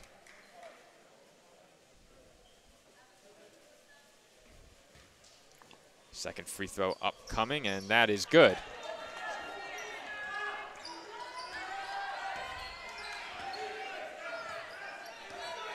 Inside of 15 minutes to play in the second half, Dolphins' lead is, I believe, should be 5. And the scoreboard here reflects 6. As Austin Mick's three-pointer is good, and Austin Mick has been a big three-point shooter off the bench for the Dolphins this year. A very streaky shooter comes through with the three-pointer there. Yeah, big three-pointer by Mick. Dolphins with their biggest lead in the second half, 8 points. Risky pass there to Shai. Had a couple of Dolphins bracketing him, and he takes a tough shot. Can't finish on the floater. Huge, strong rebound by Cartalis in traffic for the Dolphins. For a player listed at, I believe, 6 feet, Cartalis does some good work on the boards when he's in the game. Very aggressive boxing out and skying for the rebound as Mick's three-pointer is up and in. Austin Mick makes it 2 straight. He's pumped up. The Dolphins bench is pumped up, and the fans behind the Dolphins bench making some noise now as CSI leads by 11. Yeah, Austin Mick has had a season high of 29 points, so he has the ability to score in bunches when he gets hot. That intended pass for Spencer is off the front rim, and here come the Dolphins off of the Bulldogs' turnover. I mentioned Austin Mick, a streak shooter. Can't let him get going. He had some space there. Instead will look to drive. Picks up his dribble, gives it up to Taylor, and Taylor's pass for Ziris taken away by the Bulldogs. Here comes Noah Shai, nearly lost the handle, and he finishes through contact and one, and that is a huge basket for Brooklyn. Yeah, that's a huge turnaround in the game, Joe. The Dolphins find themselves with the basketball at an 11-point lead, and, you know, instead of making a solid possession, they tried to force the pass, and Brooklyn College able to come back, lay the ball up and in, and if they could hit this free throw here, it'll be right back to an 8-point game. And they do just that, as the Dolphins have chosen their spots on the fast break very wisely. And it will be a 30-second timeout called by the Brooklyn College Bulldogs. And while we have a moment, we would like to thank another one of our sponsors, Modell's Sporting Goods. CUNY students and staff can show their ID at a local Modell's Sporting Goods store and receive a 10% discount. You need sporting goods, gotta go to Modell's, another sponsor of our CUNY Game of the Week doubleheader. And it's been a very entertaining doubleheader, Mike, as the Dolphins lead this game by 8 right now. It's been a very back-and-forth game, but this third quarter has seen the pace of play pick up quite a bit. The Dolphins continue to hoist up three-pointers, and these two teams have gone back and forth, making for a very entertaining game. Yeah, and you know, Brooklyn College just came up with a huge play, forcing the Christian Taylor turnover, and then coming down the other way and getting a three-point play. So instead of the Dolphins up 11 with possession of the basketball and an opportunity to open up that lead further, Brooklyn College comes back with the three-point play to make it an 8-point game. The action resumes from the tank with just over 13 minutes to play in the second half. This is Christian Taylor working against Anthony McLean, feeds it inside to Ziris. His pass intended for Cartalis, knocked away. It will be Dolphins ball with 15 to shoot. I mentioned Andrew Cartalis doing good work on the boards. That last pass intended for him, but Cartalis has contributed 4 rebounds. Joseph Ziris has also contributed 5 rebounds. Christian Taylor with 4, Stephen Flagg with 5. So many different Dolphins getting into the action on the glass as Latunji knocks down the mid-range jump shot off of the inbounds pass. Big basket for Latunji. He has 13 now for the Dolphins. He's had himself a very strong second half so far, as that's Alpha Ba who floats it up with one hand and puts it in. Big basket by Ba, his first points of the game to make it an 8-point game. And that is a brutal call against the Dolphins as both players went down, and it looked like on the play McLean's foot got hooked on the leg of Joseph Ziris and took him down, but you get another look at that mid-range shot by Latunji as Brooklyn will inbound right in front of us. Yeah, so another turnover there for the Dolphins. We'll give Brooklyn College possession of the basketball, down by 8.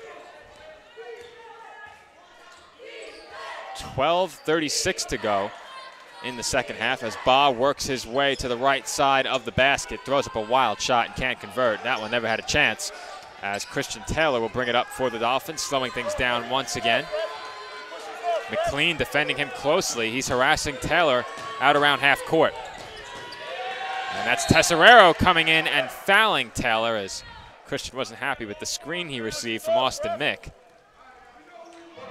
And, you know, once again, though, Brooklyn College doing a nice job defensively, Joe, really taking the Dolphins out of any semblance of an offensive set on that possession. Dolphins fortunate to maintain possession with 15 to shoot. Inbound pass to the backcourt as Taylor gets by McLean. Mid-range pull-up jump shot, and that is Christian Taylor's go-to offensive move, stopping his momentum and knocking down the short mid-range jump shot. Great fadeaway jumper by Taylor. Here's Ba again, and he finishes off glass. Dolphins giving him some space inside, allowing him to put up those one-handers. He's converted on 2 of his last 3 attempts. Taylor working against McLean. Dolphins giving him space. Instead, it's Mick from the corner for 3, and that's way short. Thought CSI may be running an isolation for Taylor there, but a quick pass into the corner for Mick results in an air ball.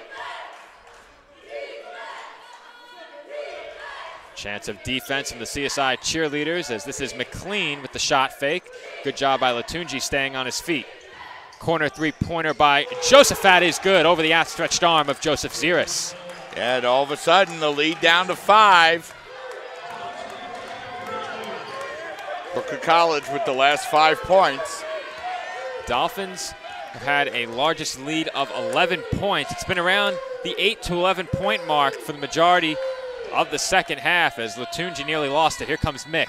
Kick out to Cartalis. Dolphins moving it around quickly. That's Latunji over a double team, and he knocks it down. That's a 2-pointer for Adeola Latunji. A tough shot. That really was a tough shot. He leads all Dolphins with 15. As Ba is stripped inside, and that's just not the shot you want to go up with there.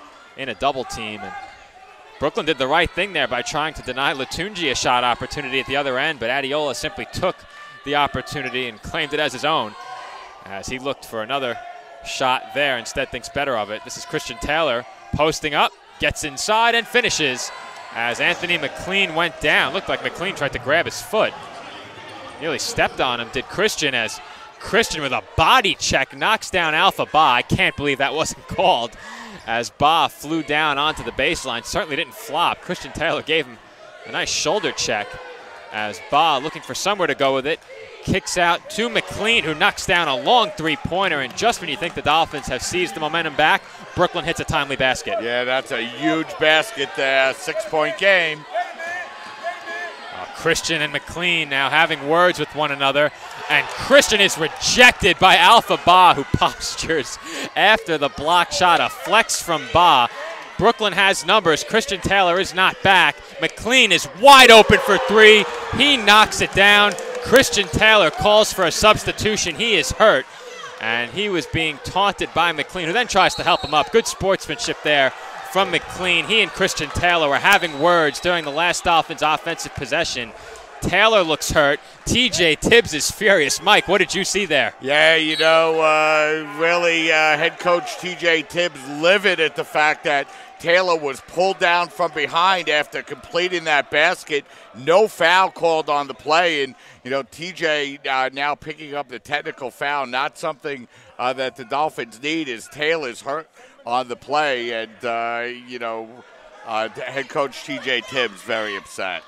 He is upset, as we'll get one last look before we head to break. This is what happened at the other end as Taylor scores. I'm not sure if we have a replay of the blocked shot, but yeah, it looked like what happened was that Bob bashed into Taylor after Taylor hit the shot, and then he went over and fell over another Brooklyn College player, as Taylor getting up a little bit shaken up on the play, and Tibbs pleading his case to the officials, but, you know, it rarely does any good as Taylor gets up and comes off the floor. But, you know, this CSI Dolphin lead, which was, you know, up to 10 moments ago, is now down to 3 points, as Brooklyn College, who struggled in the with their three-point shooting, has all of a sudden been able to convert their last couple. Well, fortunately, Christian up and back to the trainer's table quickly, so we'll stay right here, as that was a look at, I believe, one of the previous block shots. We have this replay in great speed, and that was the one that resulted in the Taylor injury. What I saw, Mike, is McLean and Taylor were having words with one another prior to that possession. I think Christian wanted to go right at him.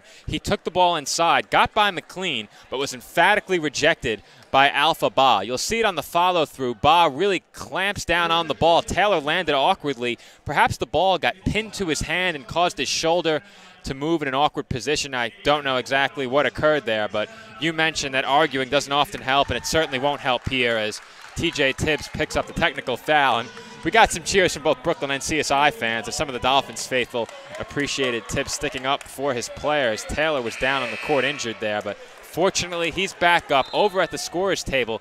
Looks like they're working on his back, perhaps his shoulder area, but I don't want to speculate. So we'll see if Christian is able to come back into the game, and the Dolphins certainly hope he will, as they'll need him. Their lead is now trimmed to 3 points with 9:25 remaining in the game, and this is Anthony McLean at the line for 2. These are the technical free throws, and he misses the first. Yeah, you know, Brooklyn College in the middle of a 6-0 run, and one more free throw upcoming here for McLean. And this building is getting loud. You can hear the Dolphins fans making some noise with McLean at the line, and they were certainly energized by TJ Tibbs storming onto the court in frustration with what occurred. But this Dolphins team is going to need an energizer off the bench with Christian Taylor out, still being worked on over at the trainer's table. We can see what's going on over there from here, but I won't speculate any further. If Christian does return to the Dolphins bench, I will pass that information along to you, but it will be Dolphins basketball leading by 2 points as Nick Taylor replaces his brother Christian. This building is into this game as Nick promptly turns it over. Here comes Anthony McLean. Count the basket, tie game, and McLean will go to the line for one more. Anthony McLean apparently energized by that back and forth with Christian Taylor. finishes through the contact. Costly turnover, results in 2 points, potentially one more from the line. Yeah, and you know, the Dolphins had led by 7 and 9 throughout this first half and had several opportunities to make it bigger, but would turn the ball over and really lose those opportunities. And that's what they did here again. Already 8 turnovers for the Dolphins here in this second half. It's been a sloppy second half for CSI, though they did have an 11-point lead in this half. As that's knocked over the baseline, possession will go to the Dolphins. And there we have a look at Christian Taylor. Thanks to Nick Durst for that shot, as Taylor looks to be stretching himself out on the trainer's table. He was being worked on by trainer Allison Ocasio. It looks like it's something with his lower back, as Rigo Destime drew some contact there. No call. Bulldogs wanted an offensive foul. Dolphins move the ball around, and boy, I think that was Latunji called for the foul, Mike. Don't make that Nick Taylor away from the play. Boy, these officials now 9 fouls against the Dolphins compared to just 3 against Brooklyn College. So Dolphins find themselves 1 foul away from the double bonus with nearly 9 minutes remaining in a game that Brooklyn College has already outshot the Dolphins from the line 12-3. Well, that disparity looks like it is poised to grow as we approach the final stretch. This is for the lead, no good. Cartalis gets his hands on it. It is Destime coming away with the board. Here comes Rigo. Finds Nick Taylor in the corner. He drives. Kick out to Cartalis, able to maintain that pivot foot. Rigo Destime for 3 for the lead, no good, in and out. Here come the Bulldogs. This is Noah Shai. Shai looking to push, picks up his dribble and finds Tesserero. He'll try again for the lead. It is good. Bulldogs by 3. Things falling apart for the Dolphins. Christian Taylor has returned to the CSI bench, but is not at the scorer's table. You have to think if he can go, he will get himself back into the game, as diving down onto the floor there is Jordan Wright. And you have to love the hustle you've seen from the Bulldogs. Christian Taylor coming back in, and he gets a nice ovation from the Dolphins fans here in the building. You have to wonder if he's 100%, but you know if he could go, he was getting back out there. Dolphins just led this game by 9, 51-42. It's been a 12-0 Brooklyn College run. And it seemed that back and forth between Taylor and McLean really sparked this Brooklyn College team. That's when they started to get back into this one. We'll see if Taylor can pick up where he left off. He finds Cartalis wide open for 3, and we're tied again at 54. Andrew Cartalis knocks down the right wing 3-pointer. That brings the Dolphins bench out onto the floor and prompts a timeout called. It will be a full timeout called by the Dolphins. When we come back, we are knotted up at 54 in this, our CUNY Game of the Week. CSI Dolphins, Brooklyn College Bulldogs. More NCAA Division III men's basketball when we come back. When I was 6, my days were spent playing basketball. When I was 6, my dream was to make it to the NBA. When I was 6, my mom had a stroke. I'm Paul George, and I want you to spot a stroke fast. F, face drooping. A, arm weakness. S, speech difficulty. T, time to call 911. Protect the ones you love. Spot a stroke fast.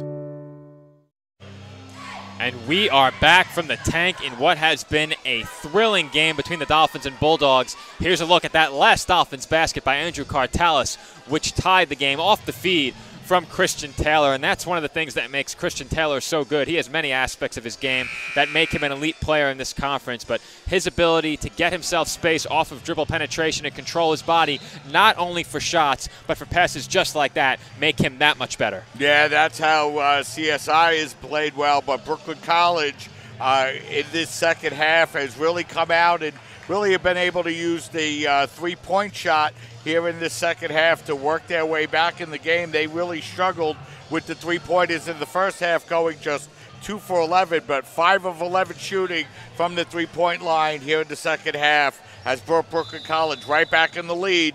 They led by 3 before Cartalis came back to break that 12-0 run and tie the game back up at 54. Big, timely baskets by both sides beyond the midway point in this second half. 7:40 remaining in the game. Brooklyn works it around the perimeter. This is McLean working against Latunji. Taylor hedges over, and they swing it around the outside again. Inside now with Alpha Ba. Mid-range jump shot from Ba, no good, rebounded by Christian Kopech. Here come the Dolphins, tie game. Basket gives CSI the lead right here.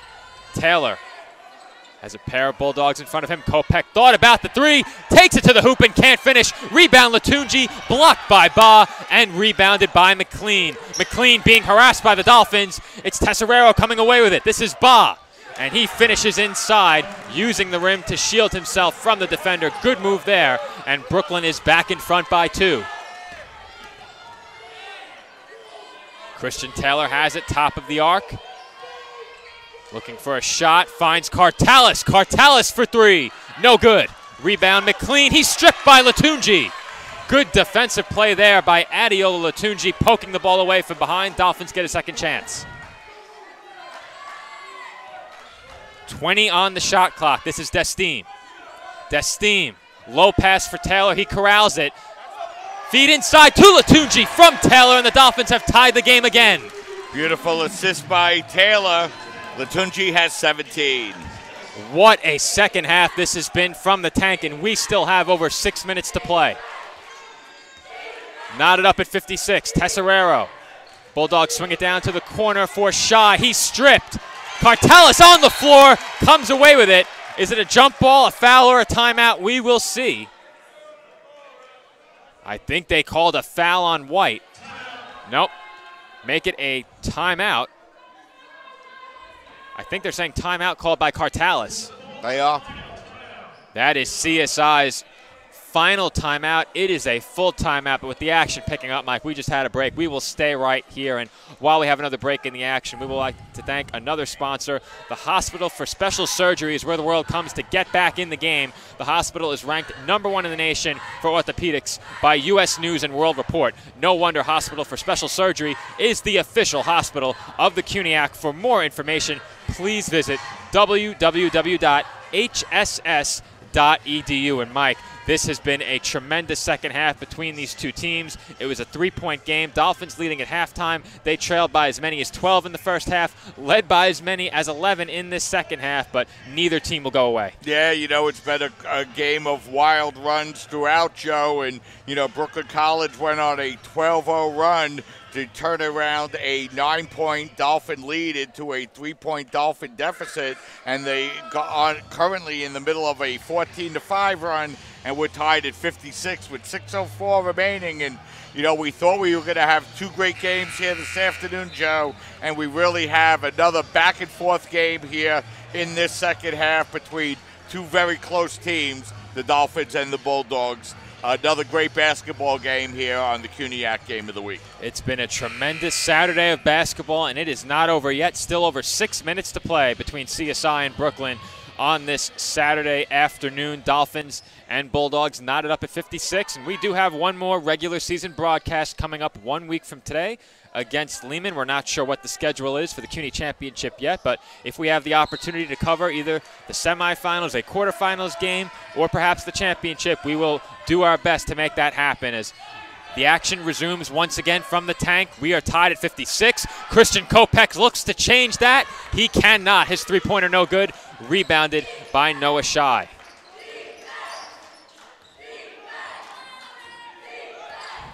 This is Wright.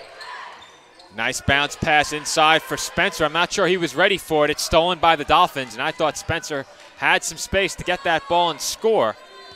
Good defensive play there by the Dolphins to prevent that from happening as Taylor drives to his right and finishes around Spencer, who got caught moving toward the rim too quickly. Great body control and a nice finish by Christian Taylor. Yeah, strong move by Christian Taylor as Christian now has 13 for the Dolphins. He appears to be showing no ill effects of the injury that plagued him after he went down. This is Wright in the corner working against Kopech. Cross-court pass to McLean. McLean inside to Spencer. And I was about to say that's too easy, but Spencer couldn't finish with the left. Yeah, but the Dolphins couldn't grab the rebound, and we have a whistle. And thought the clock reset, but it did. I'm not sure what the problem is here. Ball definitely hit the rim, there's no question. Thought it did. Inadvertent whistle. Here's another look at that Christian Taylor finish, and he beat Jade Spencer. Spencer was trying to recover, and that momentum that Spencer had picked up, took him out of bounds, and allowed Taylor to finish easily. It will be Ari Cohen entering for Brooklyn. He replaces Jordan Wright. Cohen's had a couple of baskets here for the Bulldogs, including a big three-pointer in the second half. Here comes Tesserero. Got it poked away from behind. 20 to shoot for Brooklyn. They have plenty of time. Their deficit right now is 2 inside of 5 minutes to play. McLean, bounce pass for Cohen in the corner. His three-pointer no good. Just a bit long, but the offensive rebound goes to Cohen, and it's a new 30 for the Bulldogs. Yeah, a couple of big offensive rebounds for Brooklyn on their last possessions. Another open corner three for Cohen. This time it rolls off the rim and out of bounds. Dolphins ball. Tesserero wanted a foul. He will not get the call. Yeah, and the Dolphins were fortunate there, Joe, because there were 2 Bulldogs standing there for the weak side rebound. No Dolphin defender there, but the Bulldogs can't control the rebound, and it's Dolphin basketball. Stephen Flagg checks back in, picked up his 4th foul early in this second half. He returns as Christian Taylor looks to drive.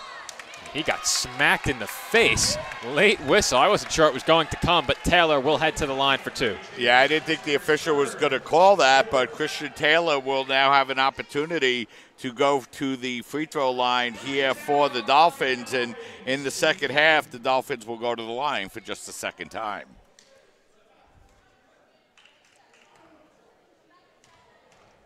Big free throws here.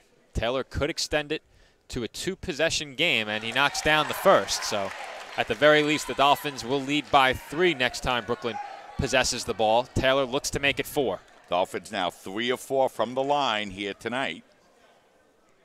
With that last made free throw, Taylor now has 14 on 6 of 13 shooting.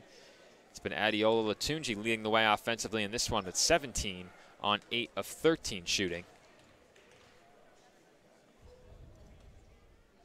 Second free throw from Taylor is good, and you could hear a pin drop in here during those free throw attempts. Dolphins fans affording Taylor as much room for concentration as he needs. Dolphins lead is 4. We approach 4 minutes to go. This is Shy over to McLean. Spencer working against Flagg, and he puts it up and in off glass. Flagg had to avoid committing the foul, had some assistance from Latunji, but 2 men not enough to stop Spencer there. Yeah, nice move by Spencer. He now has 15, though just 4 in the second half. Here comes Stephen Flagg driving against Spencer, and he is called for traveling. Flagg didn't like the call. Big turnover there gives Brooklyn a chance to tie it or take the lead. Yeah, not looking to turn the ball over there, but the Dolphins do.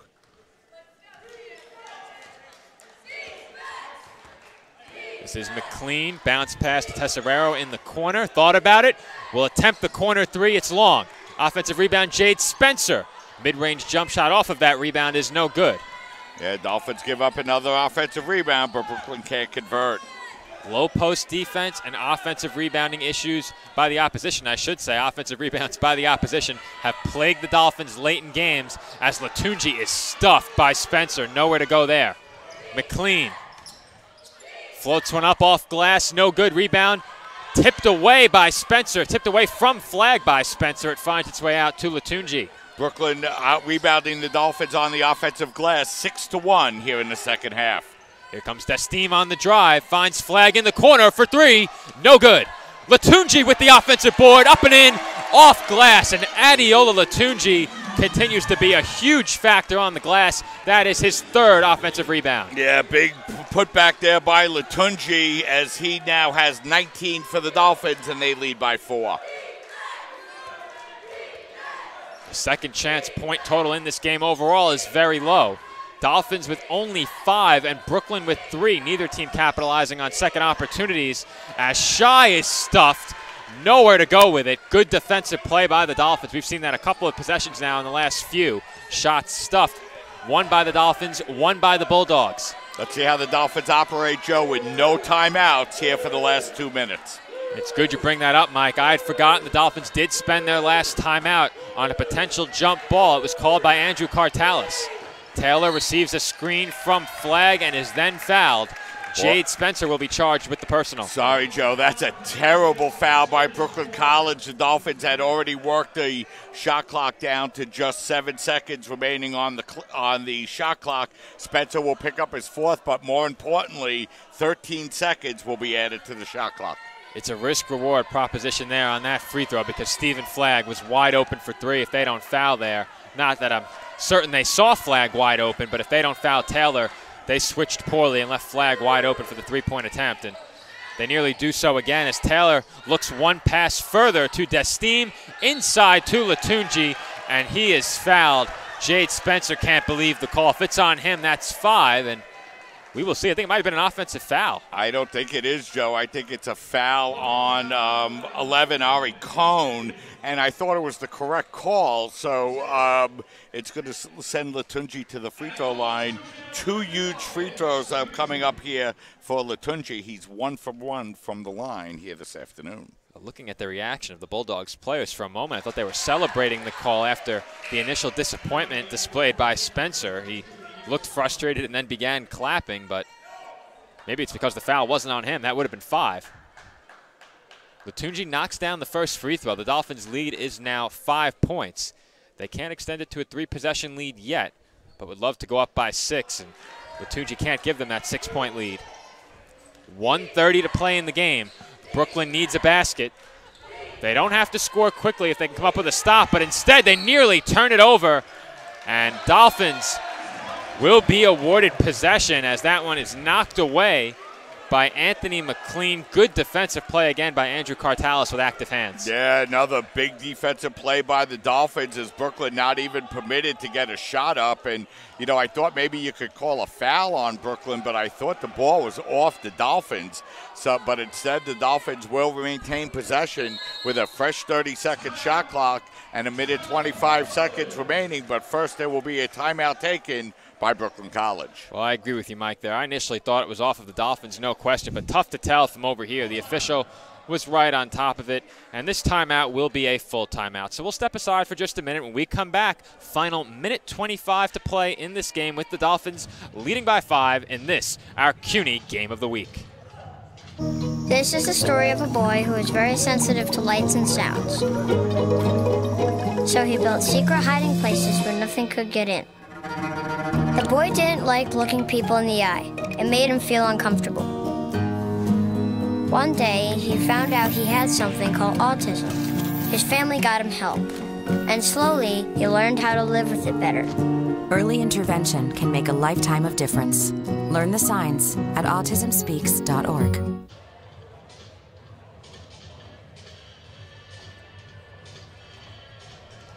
And we are back from the tank, and the Dolphins lead by 5 with 1:25 to play in this game. And Mike, the Dolphins have possession coming out of this timeout. Are you looking to run your conventional offense or just wind 30 seconds off the clock and leave Brooklyn in a position where they have to score quickly? Well, you know, I think the first thing is you want to run as much shot clock as you possibly can, and really, unless you have an uncontested layup, not take a shot before there's 10 seconds or less on the shot clock. But then you want to try to get yourself the best shot you can. And, you know, Joe, it's just been a wild and crazy game. A set of runs by both teams. Brooklyn going on a 12-0 run to take a 54-51 lead. Brooklyn then going up 56-54, and now it's the Dolphins on a 9-2 run. So the team's trading off runs. The Dolphins with the basketball, a 2-possession lead, a full 30 seconds remaining on the shot clock. So, you know, Brooklyn needs to turn up the defensive pressure and force the turnover, and they've been pretty good at doing it all game long. They have, and I was about to say, Mike, if you're the Dolphins, as long as you don't shoot outside of 10 seconds remaining on the shot clock, you're content with anything but a turnover here, even if you don't score. And the Dolphins nearly threw it away right there. But Christian Taylor chases it down. The action moved towards us. Boy, that might have been one of the worst calls I've ever seen, Joe. What a terrible call by the officials as Taylor was getting bodied out of bounds by the Brooklyn College defense, and instead the official emphatically signaling Brooklyn College basketball. Well, Mike, I have to say, that is one of the rare instances where you and I had a better look than the official. That could not have occurred closer to us. We were likely obstructed on the screen with the action right in front of us. So If anyone was in a position to make that call, it's us. And clearly you did not like it, as Jade Spencer puts up the mid-range jump shot and connects quickly. 1:07 to play. Bulldogs need a stop. They might be able to go 2 for 1 if they get the stop, but they would have to score quickly. Dolphins would be wise to run as much time off the clock as possible again. They failed to do so last time. It's Taylor working against McLean. These two have been going back and forth. Taylor inside with nowhere to go. He throws it away. Brooklyn can go 2 for 1 if they hurry. Here comes Tesserero. Cohen thought about the corner 3, instead kicks it out. Brooklyn works it around the perimeter. This is McLean. 33 to play. Well, now Brooklyn has to foul. They nearly throw it away, and they do. Andrew Cartalis dives down to the floor once again to come away with the steal. Dolphins nearly turn it over. It's Tesserero knocking it away. And Mike, that action was completely out of control. Dolphins come away with the steal, nearly turned it over themselves, and they will head to the line for a 1-and-1. Brooklyn probably should have fouled sooner, but nearly stole the ball anyway from Cartalis. The Dolphins just got reckless trying to heave the ball up the court. Nearly paid for that, but instead it will be Christian Taylor or Andrew Cartalis. It will be Cartalis heading to the free throw line for a 1-and-1. Yeah, what a big play there by the Dolphins as they're able to come away with the basketball as Brooklyn had an opportunity to tie. So Cartalis will go to the free throw line for the 1-and-1. As he hits the first, he was shooting at 67% coming into the game this afternoon. And what a huge first shot there, Joe, by Andrew. The all-important free throw that makes it a 2-possession game. Brooklyn does have 2 timeouts remaining as Cartalis knocks down the second free throw as well. Dolphins' lead is back up to 5. Boy, another exciting game. And, you know, Joe, it's games like this that, you know, you always remember why the CUNYAC Conference and the conference tournament is so exciting, because just about anything could always happen. You're absolutely right about that, as the Dolphins wisely let Spencer finish easily inside. Timeout called by Brooklyn, trailing by 3 with 12.7 to play, but we'll stay right here with this game coming to a close. Mike, the Dolphins battling in this second half. They led at halftime by 3. Their lead right now is 3 points, but they were able to fend off a big run by the Bulldogs about midway through the second half. What has this Dolphins team done so well to come close to closing this game out? Well, you know, Joe, they're still a long way from closing it out, and with 12.7 seconds remaining and Brooklyn with just 7 fouls, a foul by Brooklyn College would only lead to a 1-and-1. So, you know, if I'm Brooklyn College here, the first thing I'm doing is looking to try to force the turnover. And, you know, the Dolphins have been turning the ball over. They've turned the ball over 12 times in the second half already and 20 times for the game here this afternoon. So if you're Brooklyn, the first thing you want to do is go for the steal, and then you commit the foul and force the Dolphins to hit the front end of the 1-and-1. If you're the Dolphins here, obviously the first thing is to inbound the basketball. They've had trouble doing it on their last few possessions. I'm not sure if I'm recalling correctly, Mike, but I think time was put onto the game clock. I don't think it was at 13.7 before. I could be wrong, but you're not. It was at 12.7 because I have it written down on my scorecard. So you're right. A full second has been added back to the game clock. So that could go the way of the Bulldogs. It certainly does go the way of the Bulldogs. The Dolphins trying to close this game out. But you said it, Mike, the Dolphins do need to clinch this victory at the free throw line. And in a 1-and-1 situation, they are not out of this one yet. But Brooklyn will have an opportunity to steal the inbounds pass. So we will see what the Dolphins have drawn up. A lot of the time you see a player come over and take a pass on the baseline to throw it in again. That's what the Dolphins do. Yeah, I don't know why the Dolphins inbounding the ball from the backcourt, and they're going to draw the foul in the backcourt with 9 seconds remaining. And Cartalis was in a little bit of trouble, but Brooklyn College commits the foul. Well, the Dolphins need the front end of this 1-and-1 to go in. If it does not, Brooklyn does have a timeout remaining to set something up prior to what would likely be the final possession of the game. But it will be Joseph Ziris to the free throw, and I believe he did go to the line earlier. You have the season numbers for Ziris, but I'll check the numbers on the game. Sorry, Joe, he's 1 of 2 from the line here this afternoon. Thanks for that, Mike. And none bigger than this free throw right here for Ziris in his short Dolphins career. It's up and good. Perfect from Joseph Ziris. Clutch free throw, extending the Dolphins' lead back to 2 possessions. Boy, a nice clean-looking free throw there by Joseph right through the net, and a huge make, of course, making it a 2-possession game. Second free throw from Ziris is short, but the Dolphins can live with that. Brooklyn has to go a long way. It's McLean, deep three-pointer, no good. Rebound to Ziris, and that will do it as CSI has taken this CUNY game of the week over the Brooklyn College Bulldogs 66-62 in what was a thrilling part 2 of our CUNY doubleheader on this Saturday.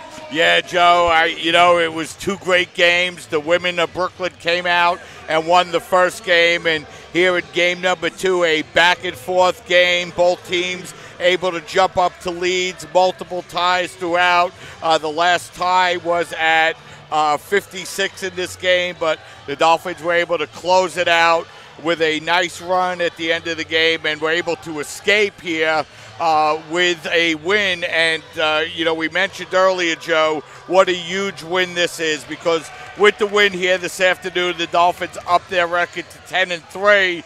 Brooklyn College drops down to 7-5, and that puts 2 full losses between second and third place for the Dolphins, and it's really 3 because they have the tiebreaker against Brooklyn, although they do not have it against John Jay. So what a nice win for the Dolphins, and for CSI, 3 games remaining in the conference, but as we mentioned, going 2 losses up.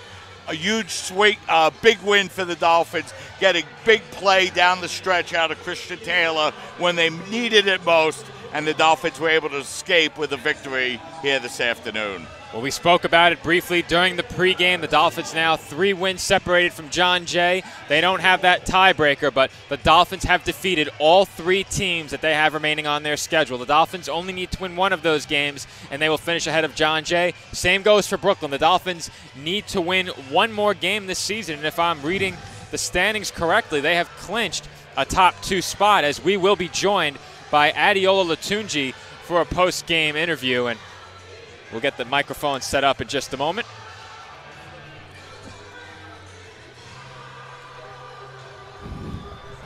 The microphone headset gives everyone trouble. Adeola, thanks for joining us. Big effort from you in this game. Got it done on the boards and scoring the basketball. You guys came out in the second half leading by 3. Brooklyn made a big run. How were you able to fend off that run down the stretch and close this game out? We just listened to everything coach was telling us. We stood under control, and we can't panic. Basketball is a game of runs, so we know that could happen at times. We just got to stay composed. And you're certainly a presence on the interior for this team at both ends of the floor. Coach Tibbs hinted at a defensive plan to stop Jade Spencer in the second half. You guys did a good job of that. If anything, what did he tell you the team to do defensively against Spencer in half number 2? It's a rival game. We don't want to single anybody out. We knew he was going to have a lot of energy to come back and play us, knowing that he was with us last year. So we just stuck to the scout, and we had to come play hard because it's going to be a battle. Adeola, with this win here this afternoon, you find yourself a couple of games behind Baruch with just a couple of games remaining, 3 conference games remaining. Hunter, Lehman, and Baruch, what are you guys looking to do down the stretch? Take it day by day. We have to get better a lot, so we're just going to keep getting it in practice, and hopefully we get back on the roll. It's such a rivalry game between these 2 teams, and such a back-and-forth game, and it was really a game of runs throughout, and you guys were able to close it out with the final run of the afternoon. And you guys really deserve a lot of credit for really sticking through a tough challenge from Brooklyn here this afternoon. All right, Adeola, thanks for joining us. We'll see you again next week here at the Tank. 3 regular season games to go for this Dolphins team, but they have solidified a top 2 spot in the conference with just 1 more victory on the season. Best of luck to you guys moving forward, and we'll see you next Saturday. All right, thank you. I appreciate it. All right, that is Adeola Latunji. Another big effort from him today here at the Tank. 20 points in the game for Latunji. He led the way for the College of Staten Island in scoring in this one. 9 of 15 from the field to go along with 6 rebounds as well. So Latunji getting it done for CSI, and that's not the first time he's joined us here at the scorers table this year. It very well may not be the last. Yeah, Joe, and, one thing that this game demonstrates, and really what has been demonstrated over the last couple of weeks, here in this CUNYAC season is that any of these teams that make their way into this conference championship, whether they make it just to the quarterfinals or get the bye, have an absolute shot of winning the championship. You look at the standings right now and you see a Lehman College team sitting in 6th place, and this is a Lehman College team that has the ability to beat anybody in the CUNYAC Conference. York at 4-9 just defeated CSI earlier this week. They're not even in the playoffs if things were going to start now. And then on Tuesday, the Dolphins have to travel to Hunter to play a tough game against a good Hunter College team. So lots of basketball remaining in this CUNYAC regular season. And boy, is this thing setting itself up for an unbelievably exciting CUNYAC tournament. And you're absolutely right about that, Mike. Our next broadcast here on CSI Sportsnet will be 1 week from today. The women tip things off at 1 p.m. against the Lightning of Lehman College. The men will follow approximately 30 minutes after that. We will have both games here on CSI Sportsnet. And we'd like to thank our sponsors one final time before signing off. Our CUNY Game of the Week sponsors are the Army, ROTC, Pepsi, Municipal Credit Union, Hospital for Special Surgery, and Modell's Sporting Goods. Our engineer is Nicholas Durst. Our cameraman is Joseph Cusimano. And though he wasn't here today, Dave Pizzuto helps keep our operation up and running, always responsible for much of the equipment and our setup here at Courtside. So as always, we have a thank you for him as well. This has been Joe Foreman, and for Mike Babusky, Sam Flecker, and everyone else who joined us today and made this broadcast possible, thank you for listening. Thank you for watching. This has been exclusive NCAA Division III Men's Basketball CUNY Athletic Conference Game of the Week coverage on CSI Sportsnet at csidolphins.com.